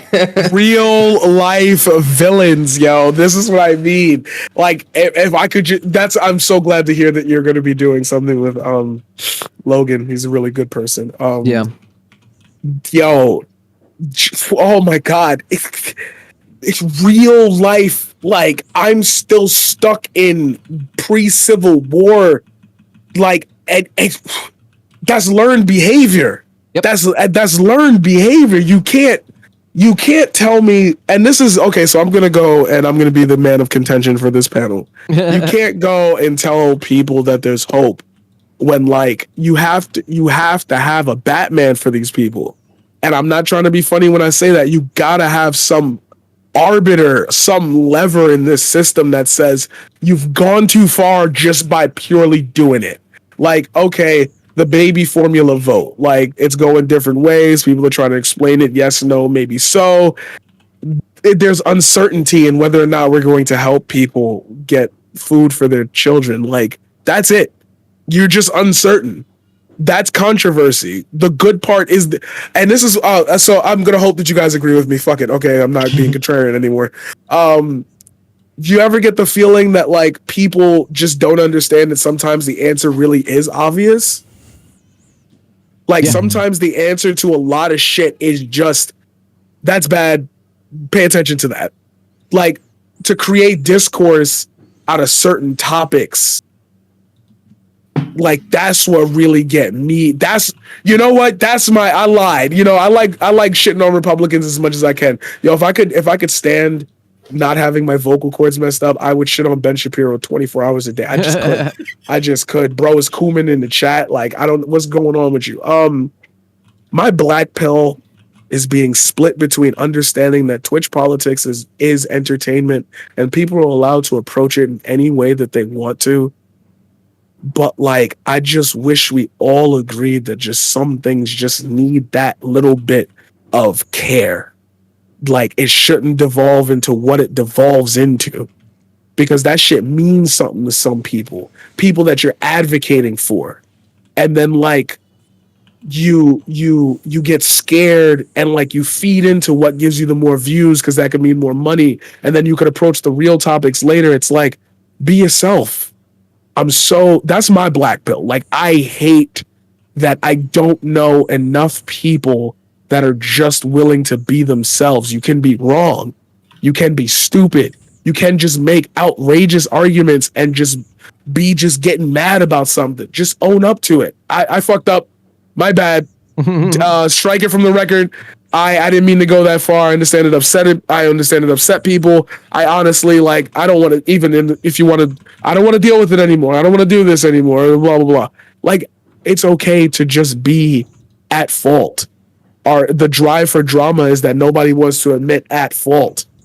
And for y'all, honestly, you could have the worst takes. I mean, I've watched two of you. I'm gonna definitely watch y'all because y'all are. I like natty science a lot. I don't know, just the vibe. Now, Greg, you're giving me, like, you watch The Boys, right? You're giving me the deep vibes. You're giving me very Nate Archibald vibes right now, and I'm loving it. Archibald. You're giving me Nate Archibald vibes, giving me Gossip Girl vibes. Oh, that's a good thing. I loved it. That fucking show. I watch you guys. I feel like when I'm talking to y'all, it's like I'm not being bullshitted. Like I'm not. There's no characters here.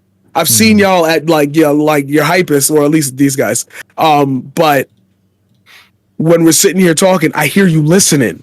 I hear that, like, if I had something that was like off or wrong, you would say, hey, you should, like, that's actually not true. This is actually, oh, I didn't know that. Done. Over. Like, people will drag that shit out for hours on end and then say, yeah, but like Twitch politics isn't toxic enough. Like, that's because y'all are just that. Like, just do something else. Listening. I haven't been listening this entire time. I've been playing Fortnite. Are you serious? Oh no! Oh no! Town right now. He's gonna clip this and put it on his. Oh my god! Wait, he's gonna. Wait. Oh, you can see this on stream. Oh my! Oh my god! Actually streaming. Oh my god! He's actually fucking playing Fortnite. I hate you so much. Here, let me get that back so that you. Yeah, thank you. I'm sorry. Wait, did I just fuck up the entire thing? Okay. No, I should reset. It should reset. No way. That's the best thing I've ever heard. Hey, man. I mean, if you're going to drop facts, you might as well drop them on Tomato Town. That was the greatest. To what you're saying, dude. No, like authenticity and like being able to own up like runs counter to a lot of like the incentives that people have in this space. To be the dunker and not the donkey, you know? Mm-hmm. You gotta win those fake internet points. Yeah. Everyone wants to be the one that shows someone's audience that their favorite streamer is actually a big stinky doo-doo head. And, you know, they're the one that they should listen to. They should use their Prime subs on them instead. Yeah. Which sucks. Instead of like building people up or trying to grow like alongside one another, they're trying to do a crabs in a bucket thing, and I fucking hate that. Yeah, I mean, literally, Grandma, the whole I'm not gonna do free clout, but like the whole rent-free saga that I've been DMing you about recently, you know, defend your title and whatnot. Like, I've just been in here in my own fucking space doing my own thing, and like they are literally trying to worm their way into my space to like. Yeah, you really hit a nerve. Do that shit, and I was just like, no, thank you. I'm gonna keep doing my thing. Like, here's the reasons why I'm not going to engage with you, and that like upsetty spaghetti for real. Mm-hmm. Yeah, it's the whole debate thing. Conversations way better than debates. I don't know why I'm doing this, but this is the conversation sign.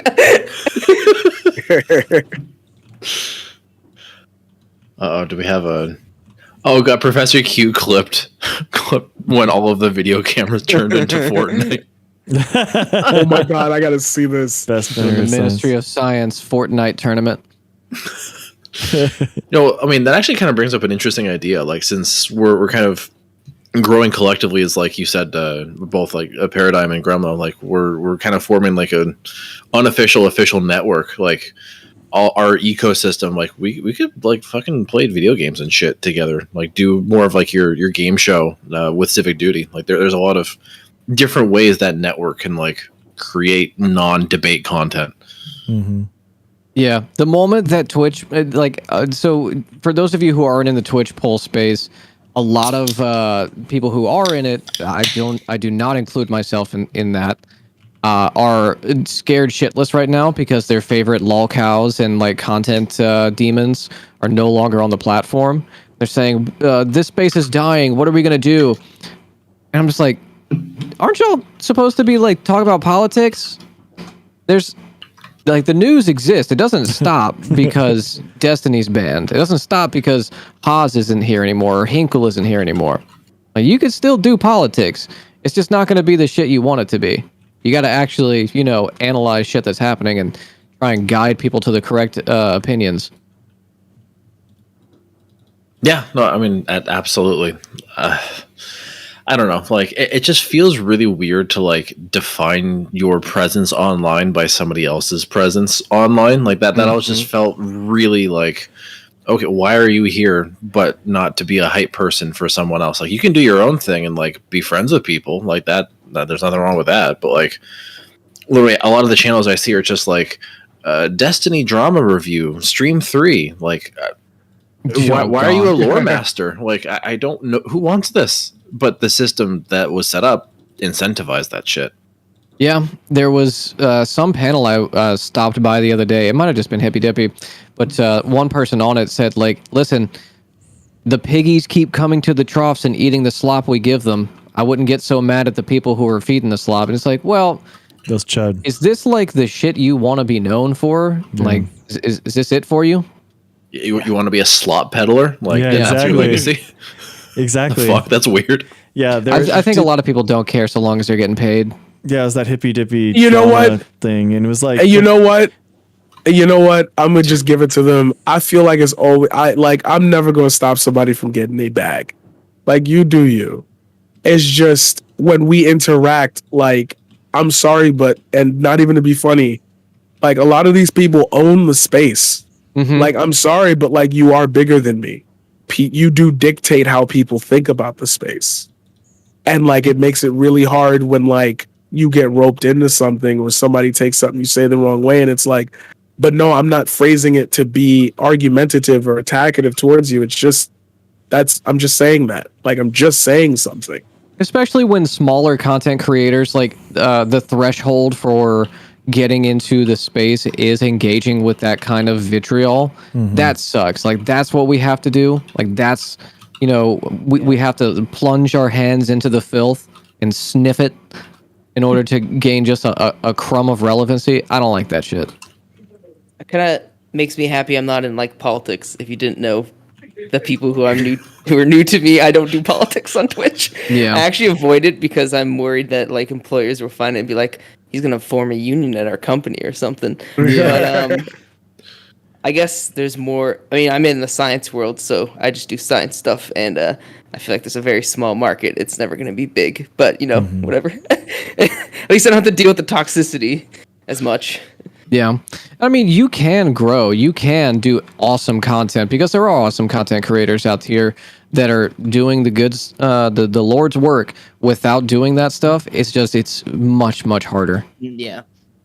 I think the best way to improve Twitch is to get content creators or streamers a source of income that's outside of Twitch and outside of that Twitch content. Because as long as they don't have to, like,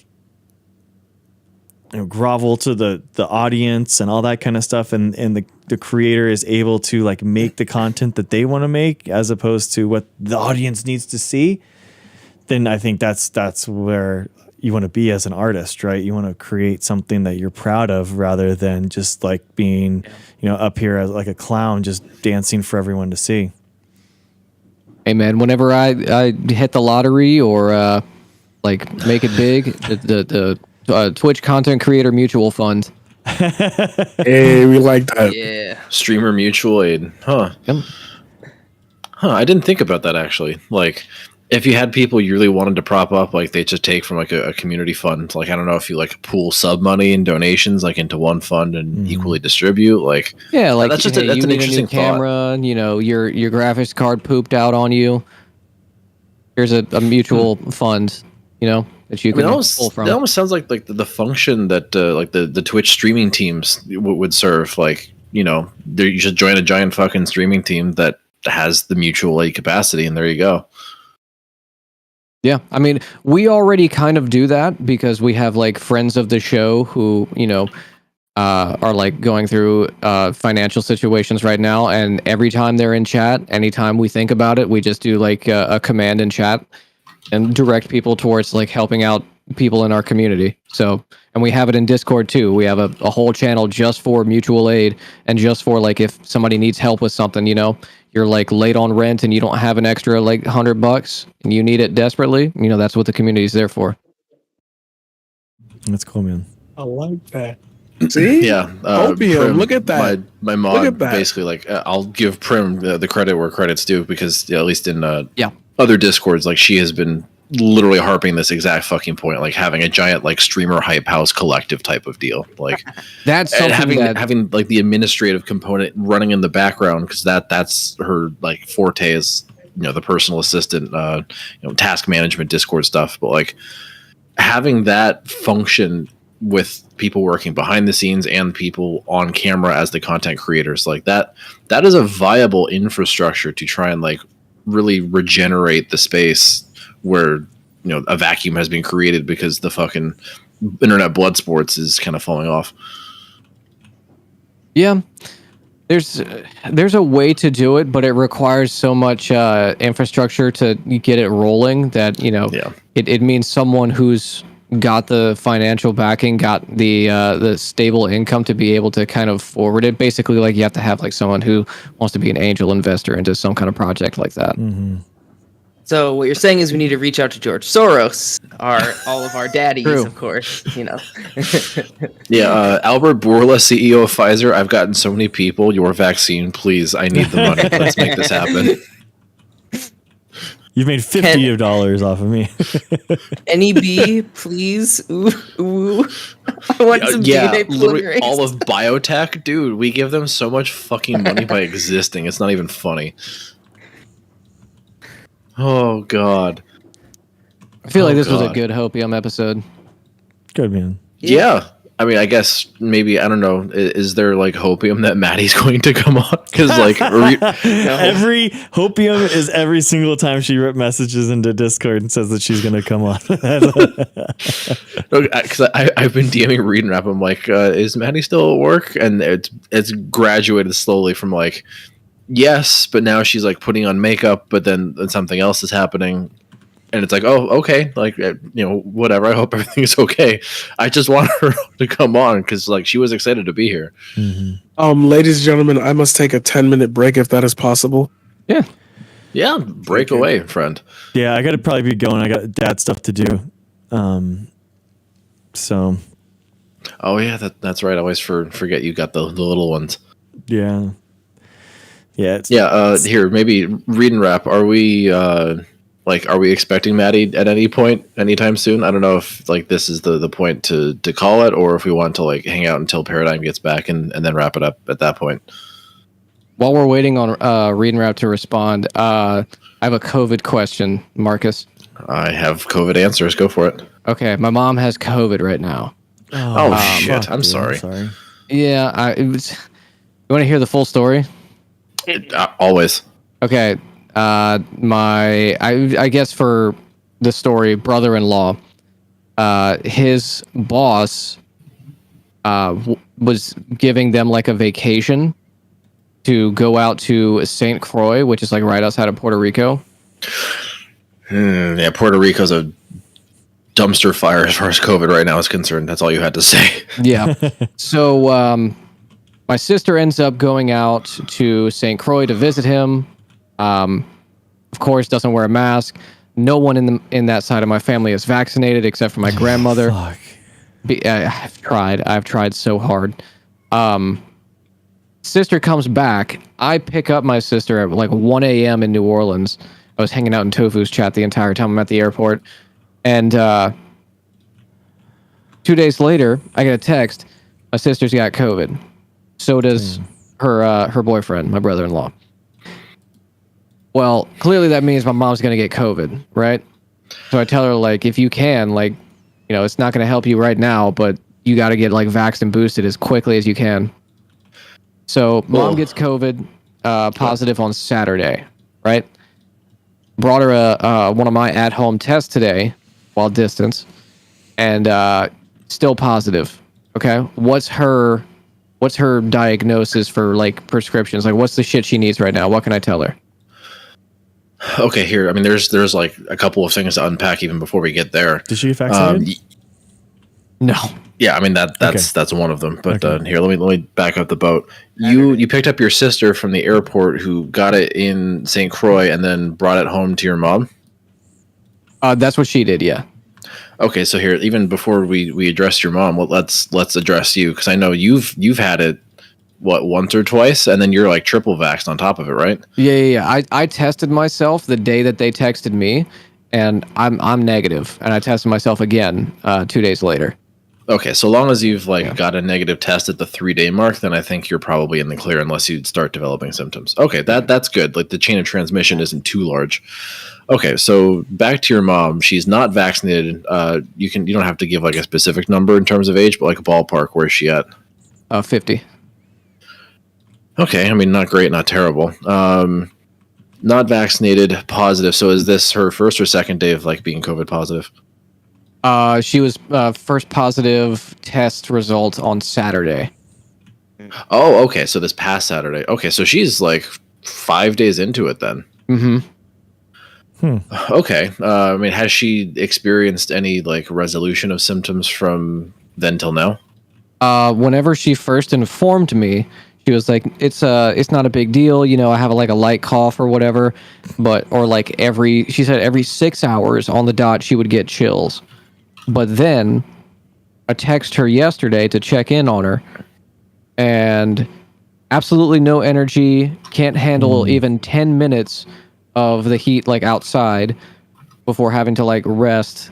Not really congested, a tickling cough. That's what she has. So is she developing new symptoms as time goes on then?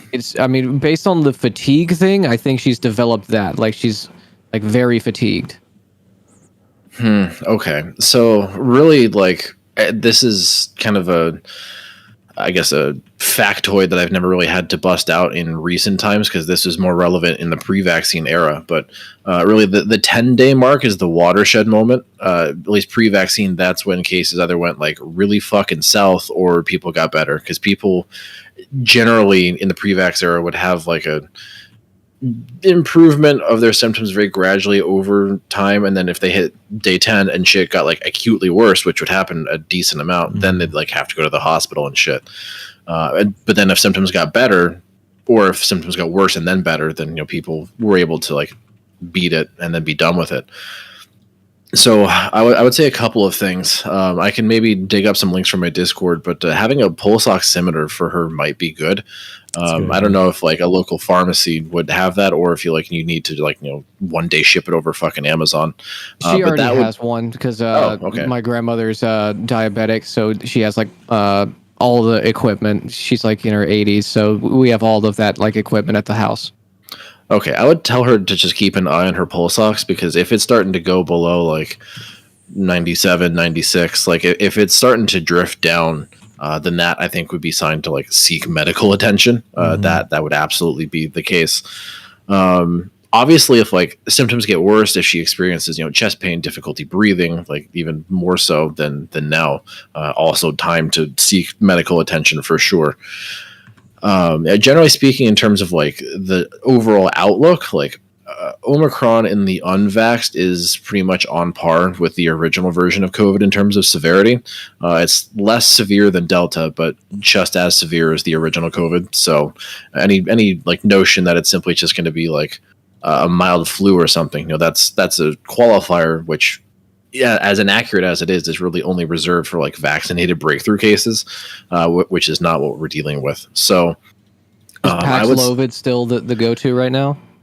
Yeah. So as far as Paxlovid's concerned, does she have any other big medical conditions? Is she immunocompromised, high blood pressure, diabetes, anything like that? She's got heart issues. Yeah. Okay. Yeah. Then I think she would pretty unequivocally qualify for Paxlovid. So what I would do is actually unironically start calling around any pharmacy you can, or if she has a doctor, that would be the most ideal, because they know her medication list. Paxlovid interacts with a fuck ton of medication, so there needs to be medical oversight in terms of is it okay for her to take it, or does she have the ability to discontinue something if it does interact? So there absolutely needs to be medical management at this point, I would say, if she has pre-existing heart issues. Right away, because it's 5 days, right, where from symptoms where it's the best.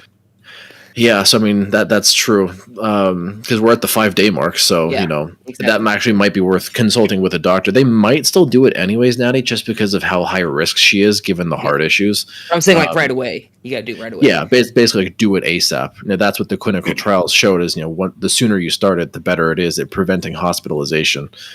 But then there's also the fucking rebound issues where people take it and then they test negative, and then after they test negative, another 3 days passes and the virus comes back and they test positive again, and then their symptoms are back, but like slightly better than the first time. Yeah. There's some biology behind that, but that's it was very frustrating when I brought her the at-home test kit today. Like I pulled up and her, my sister, my brother-in-law, and my grandmother are all just sitting out in the front yard, socially distanced, like 5 feet apart from each other. And I'm like, come on, y'all. Come on. Like, I know grandma's lonely, but like, fuck, dude, like a little bit farther at least. Yeah, that's rough. Please. Holy shit. Oh my gosh. We have a Maddie. Hola. Doodle-doodle-doodle-doo. All right, now I need to unscuff all of my video. Sorry. No, you're good. You're good. Hi. It's a busy day. I've been editing video for hours and I'm exhausted. Yeah, I don't blame you. That's a fucking exhausting task. Here, let me. Fun. I enjoy it. It's just like it just takes so much time. Oh, and if you see another dog in the background than normal, we're dog sitting. And his tail sometimes can look like dorsal fin. So.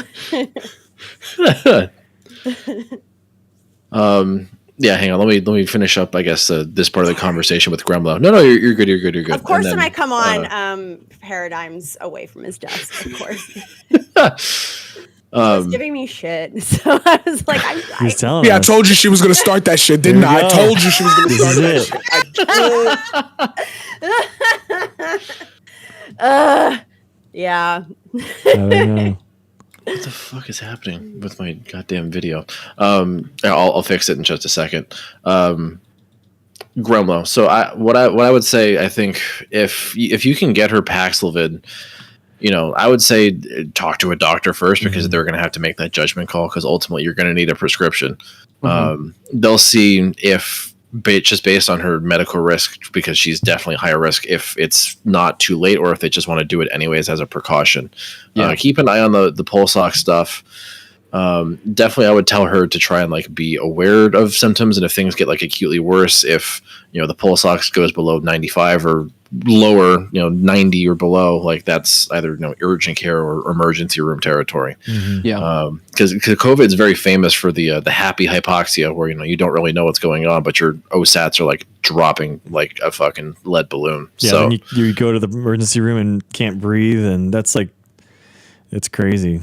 Yeah, the like, because she's goddamn dude, she's a fucking workhorse. Like, loves cutting the lawn. She's like Forrest Gump at the end of the movie, where she is just like on the lawnmower all day. She loves that shit. And in Louisiana heat, Do you use that's already bad. Do you use a lawnmower where you actually like ride it?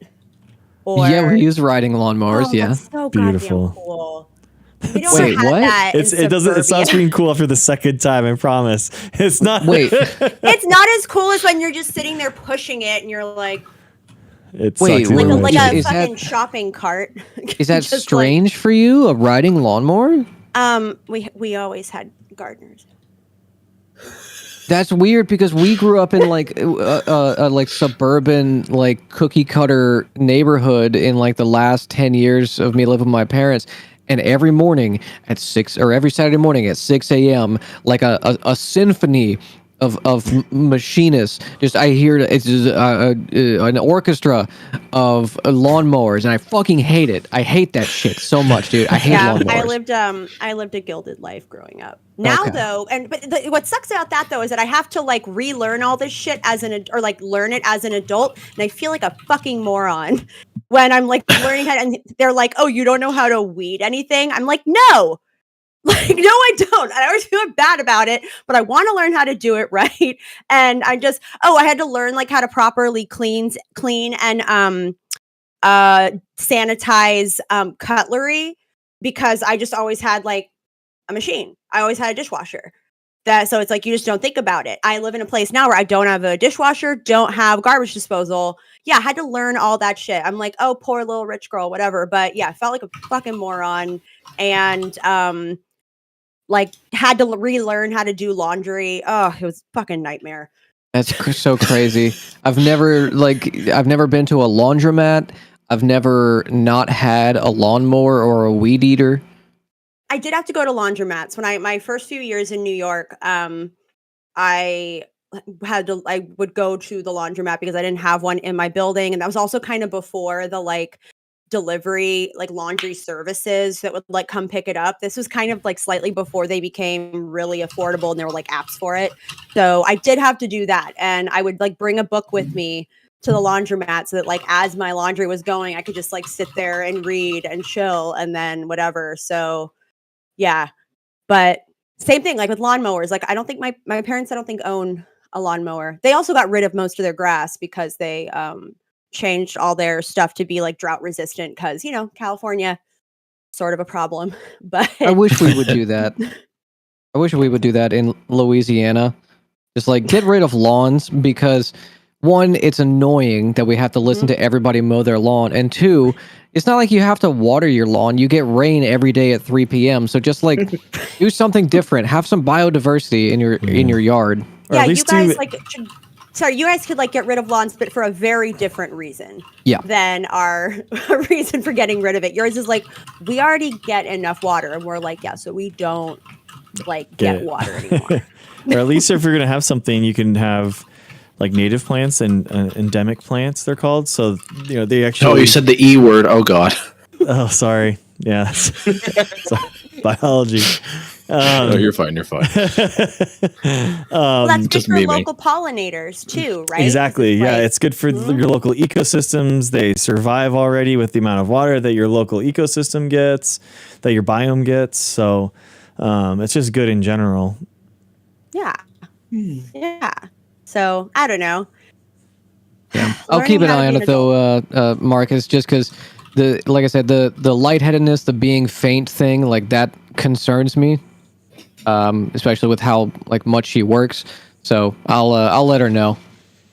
Yeah, and of course, if you have updates or if you like actively need medical advice, like Dr. Neuro and I DM a lot about COVID shit in general. So like I can absolutely hook you up with that too. Hell yeah. Yeah, keep us posted because obviously that's like a little concerning, especially just with the unvaxxed state. And knock on wood, whatever wood I can really find here. Hang on.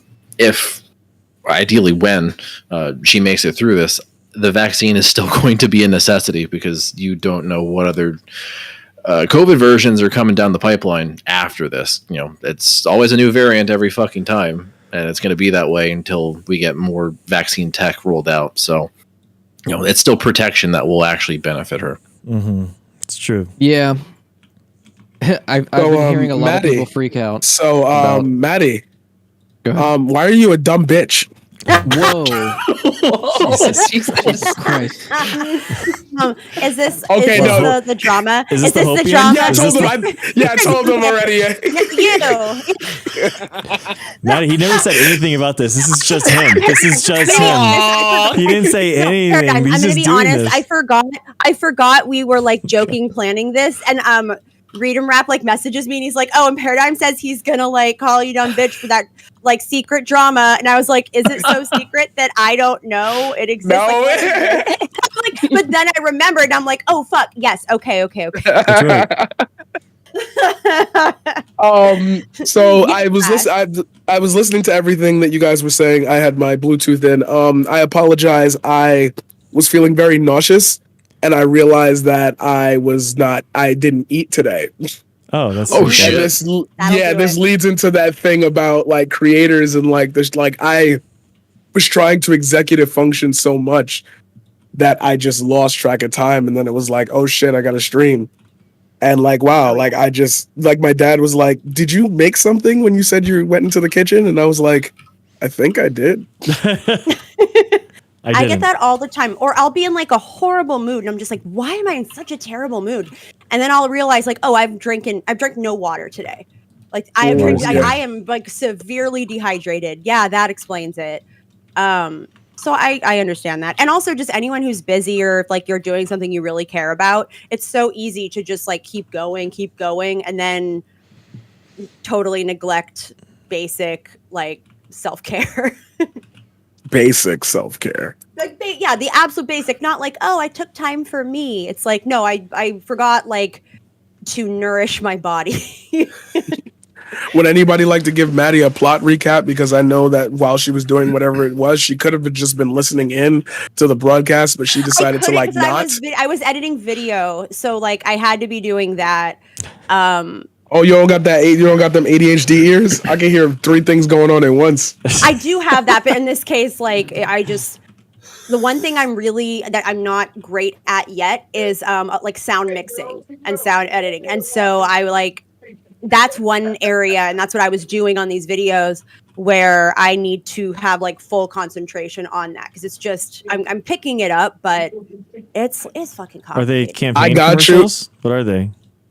So they were taking footage from different like TV spots or just general like promotional spots for the campaigns we're working with, and repurposing them for like to redistribute on like other platforms. So whether that's social media, whether that's packaging it as part of like a promotional video for like a joint fundraiser, and just basically content that we can repurpose.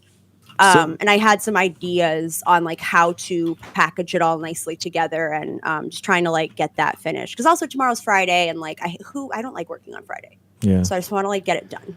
So what's the hopium from Thursday's elections? Tuesday's elections from Pennsylvania and North Carolina. The hopium for me. I mean, what I see, and this is really interesting. If you look at, especially in Pennsylvania,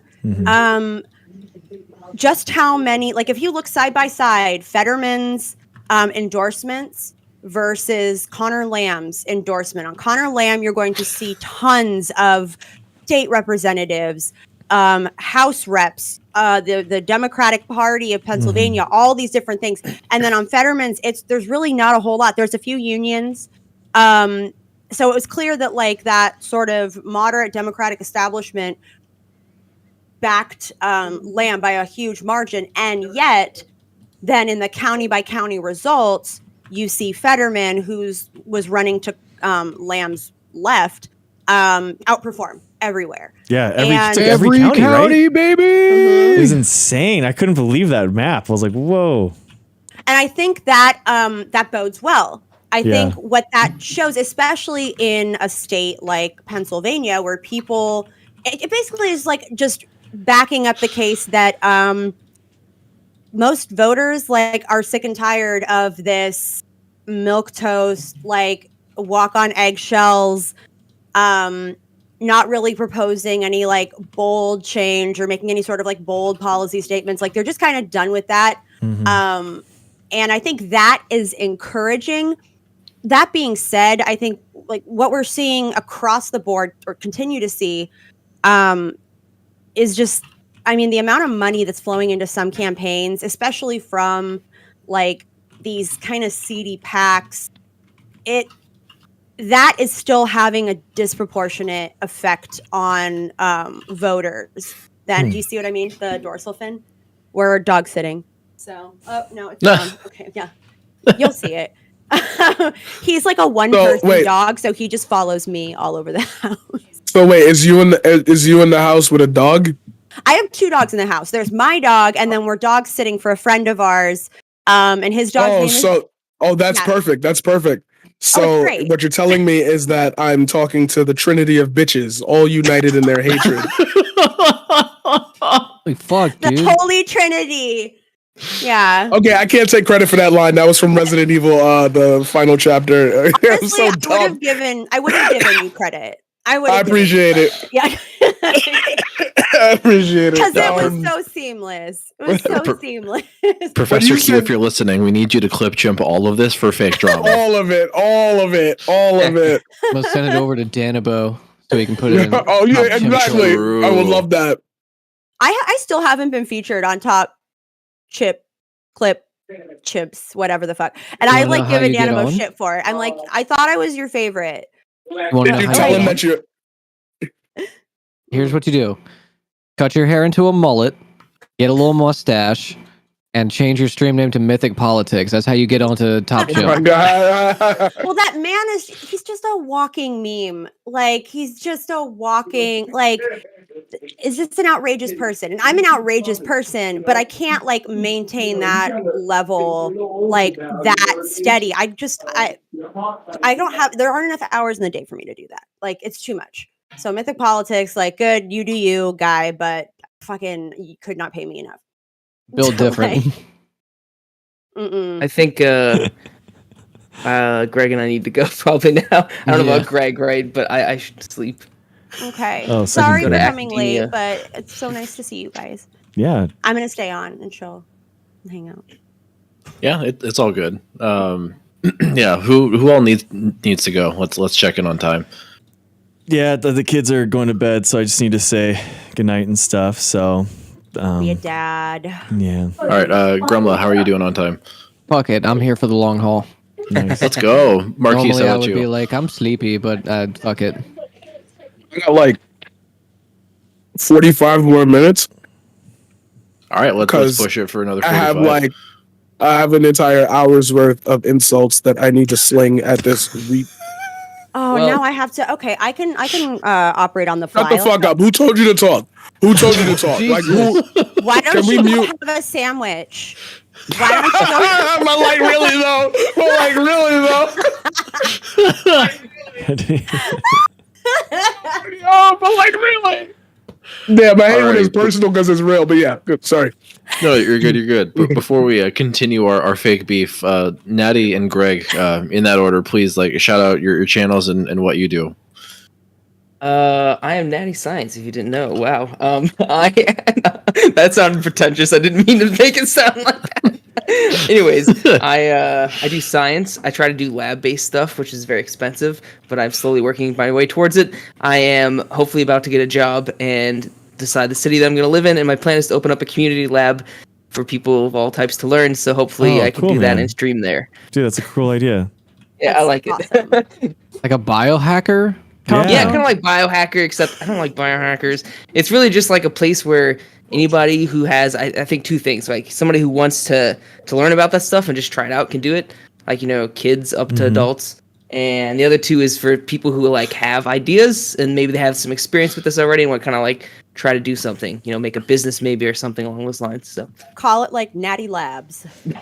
Hey. There you go.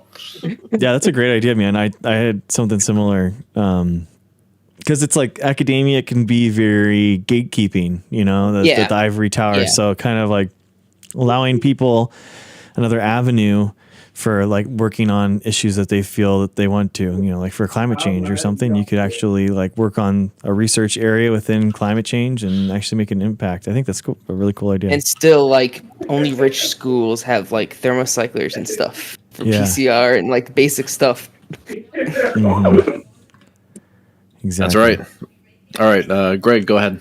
Yeah, I have a YouTube channel called The Peer Review. My name's Greg, and it was a good episode. There's a lot of hopium to have, a lot of cool stuff that's happening in science all the time. For example, the DOE's Beto, which is the Bioengineer Technologies Office, just released their 2020 data analysis, and like we're doing really good on the algae stuff, so that a lot of our planes, for example, maybe actually be able to run off of renewable and sustainable biofuels in the future. So they can right now. We just need to produce more of it and keep the cost down. And it's actually really cool. I'm going to be going over it next week on stream, but the costs of just doing this is going down over time, so that hopefully it's going to be the same price. I mean, I think that the United States is going to be investing heavily into this stuff, and especially with we have this weird thing that's happening. I haven't heard anyone talk about it, but there's basically a lot of our corn right now is grown for the requirement for ethanol in our gas. So it's President Clinton's legislation, and about 40% of our maize is grown for cars, for gas. For the other 50% is for biomaterials, making plastics and that kind of stuff. And only 10% of the corn that we grow is actually for food. So, really interesting question is what happens to that 40% that's going to ethanol right now? What are we going to use all that space for? What are we going to use all that corn farmland for? Why not algae ponds? Stuff like that. We could repurpose that stuff and make a renewable and sustainable biofuel for the United States. So we're on track. I think it's really cool. And there's good science going on all the time. It's just that it doesn't make the good science that's actually being done doesn't make news. So. Hey, Greg, before you leave, can you do me one favor? What's up? And I mean this from the bottom of my heart. I know it's going to sound like I'm going to go over the punchline. No, I really mean this. When you talk about that stuff, and I know you probably do this in person, it may not come off the camera, obviously, because I'm not in the room with you. But when you talk about this stuff, can you just look like a little bit prouder? Because that's fucking amazing. And the same to you, Natty Science. Please, like, y'all, I'm not bullshitting you. Like, that's the shit I wish I could do here. Like, I'm not good at science in that regard, but like, I wish like somebody had that idea here. So to hear that it's even a possibility that somebody cares enough to want to do that, and instead of, I'll sell a patent for 2.5 mil and move to the coast and do this and that. It's like, yo, yeah, like I may not get world recognition, but I'm definitely changing the next generation and possibly generation after that. One of them people could be the next governor, and then that leads to the Senate and like. Mm-hmm. Oh, and the last thing they'll always say is, I remember Greg.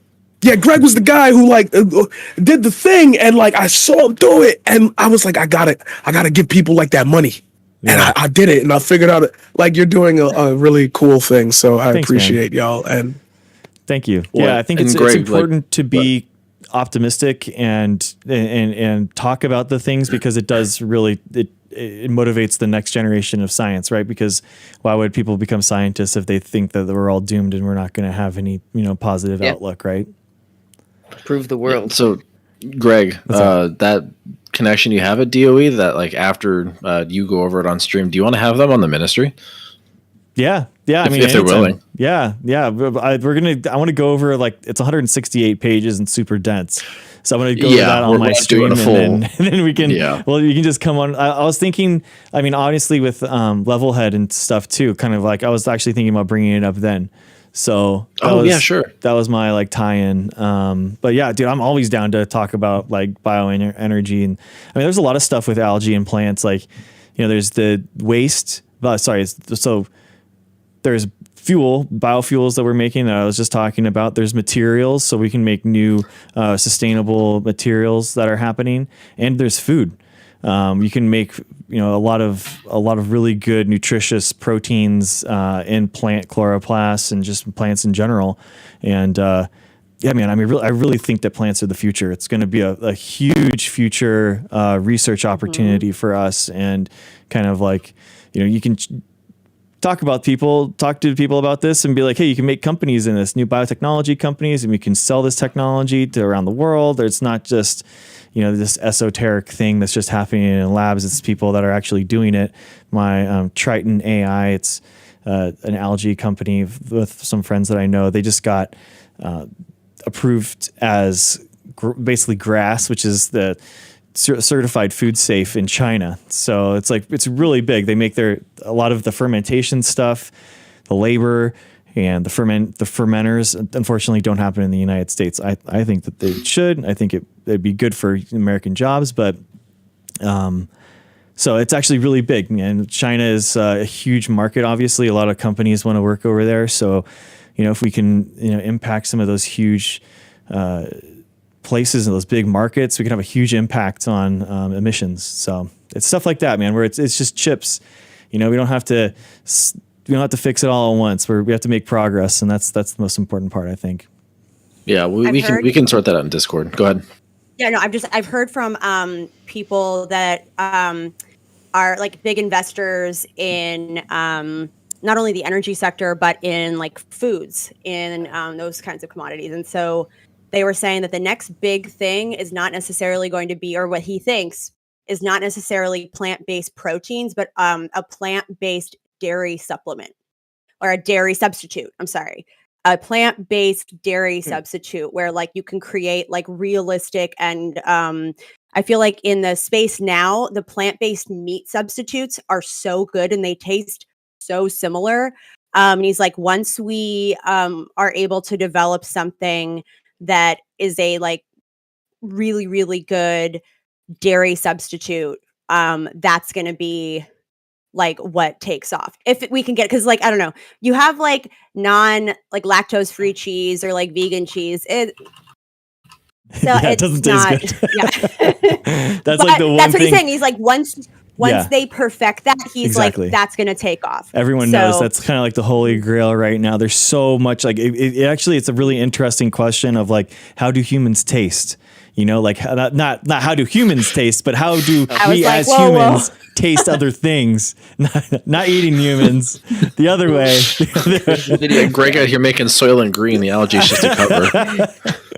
So it's like, you know, so it's a real super complex, you know, how taste buds like work and all that kind of stuff. But, you know, if we can take some of basically you're taking some, you know, part of the genes that are in the mammals and you're trying to create analogs in the plants and make them. And there's different ways that plants and mammals, their molecular biology works. So you can't just necessarily make a mammal protein inside of a plant necessarily, but you can try to make like an analog, and that's basically the research that's going on right now. So Sorry if you hear squeaking, by the way. That's The squeaky toy. I just want to interrupt everybody for a moment Do to it. show you something in chat. What? I'm scared. Yo! Dude, I totally forgot you made that logo. Me too. Okay, Prim, can we get on this, please? What's that? Oh, merch? Yeah, we can work something out. Yeah, me and Prim will be in touch about this. All right. With that being said, Natty, Greg, please go get some sleep. You've earned some rest. Thank you both for being here. Yeah, we thanks. always appreciate your time and your takes. alrighty. Yeah, thank you, Marcus, and everybody, and Paradigm. Nice to meet you. Yeah, Paradigm. And Greg. Likewise, man. good to see you Yeah. guys. Adios. Pleasure. Bye. All right.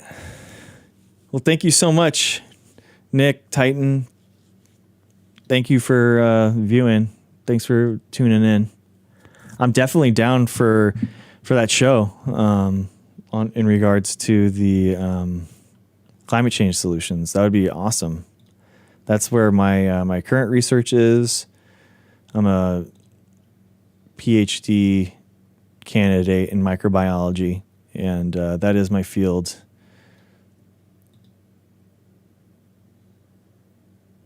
Oh, there's no solutions without fossil fuels. There's basically no future that I'd see without some type of combustion. I think what they might be talking about is, you know, planes basically can't be electric vehicles. You're not going to be able to have, you know, the energy needed in order to move something that big, that quick, in order to fly.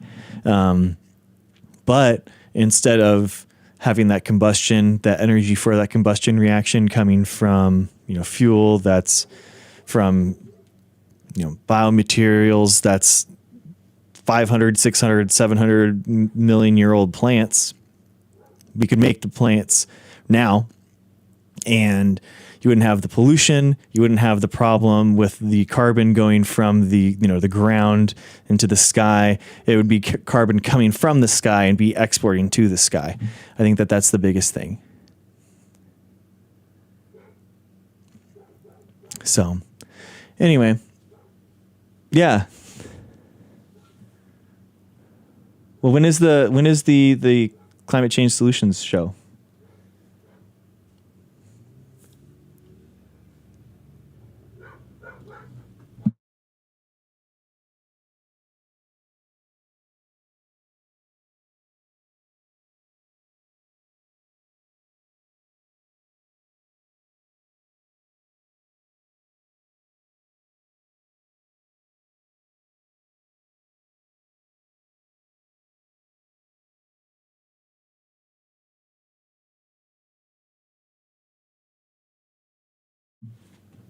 Do you guys have a date? Are you guys still planning for the Climate Change Solutions show, or is it happening soon?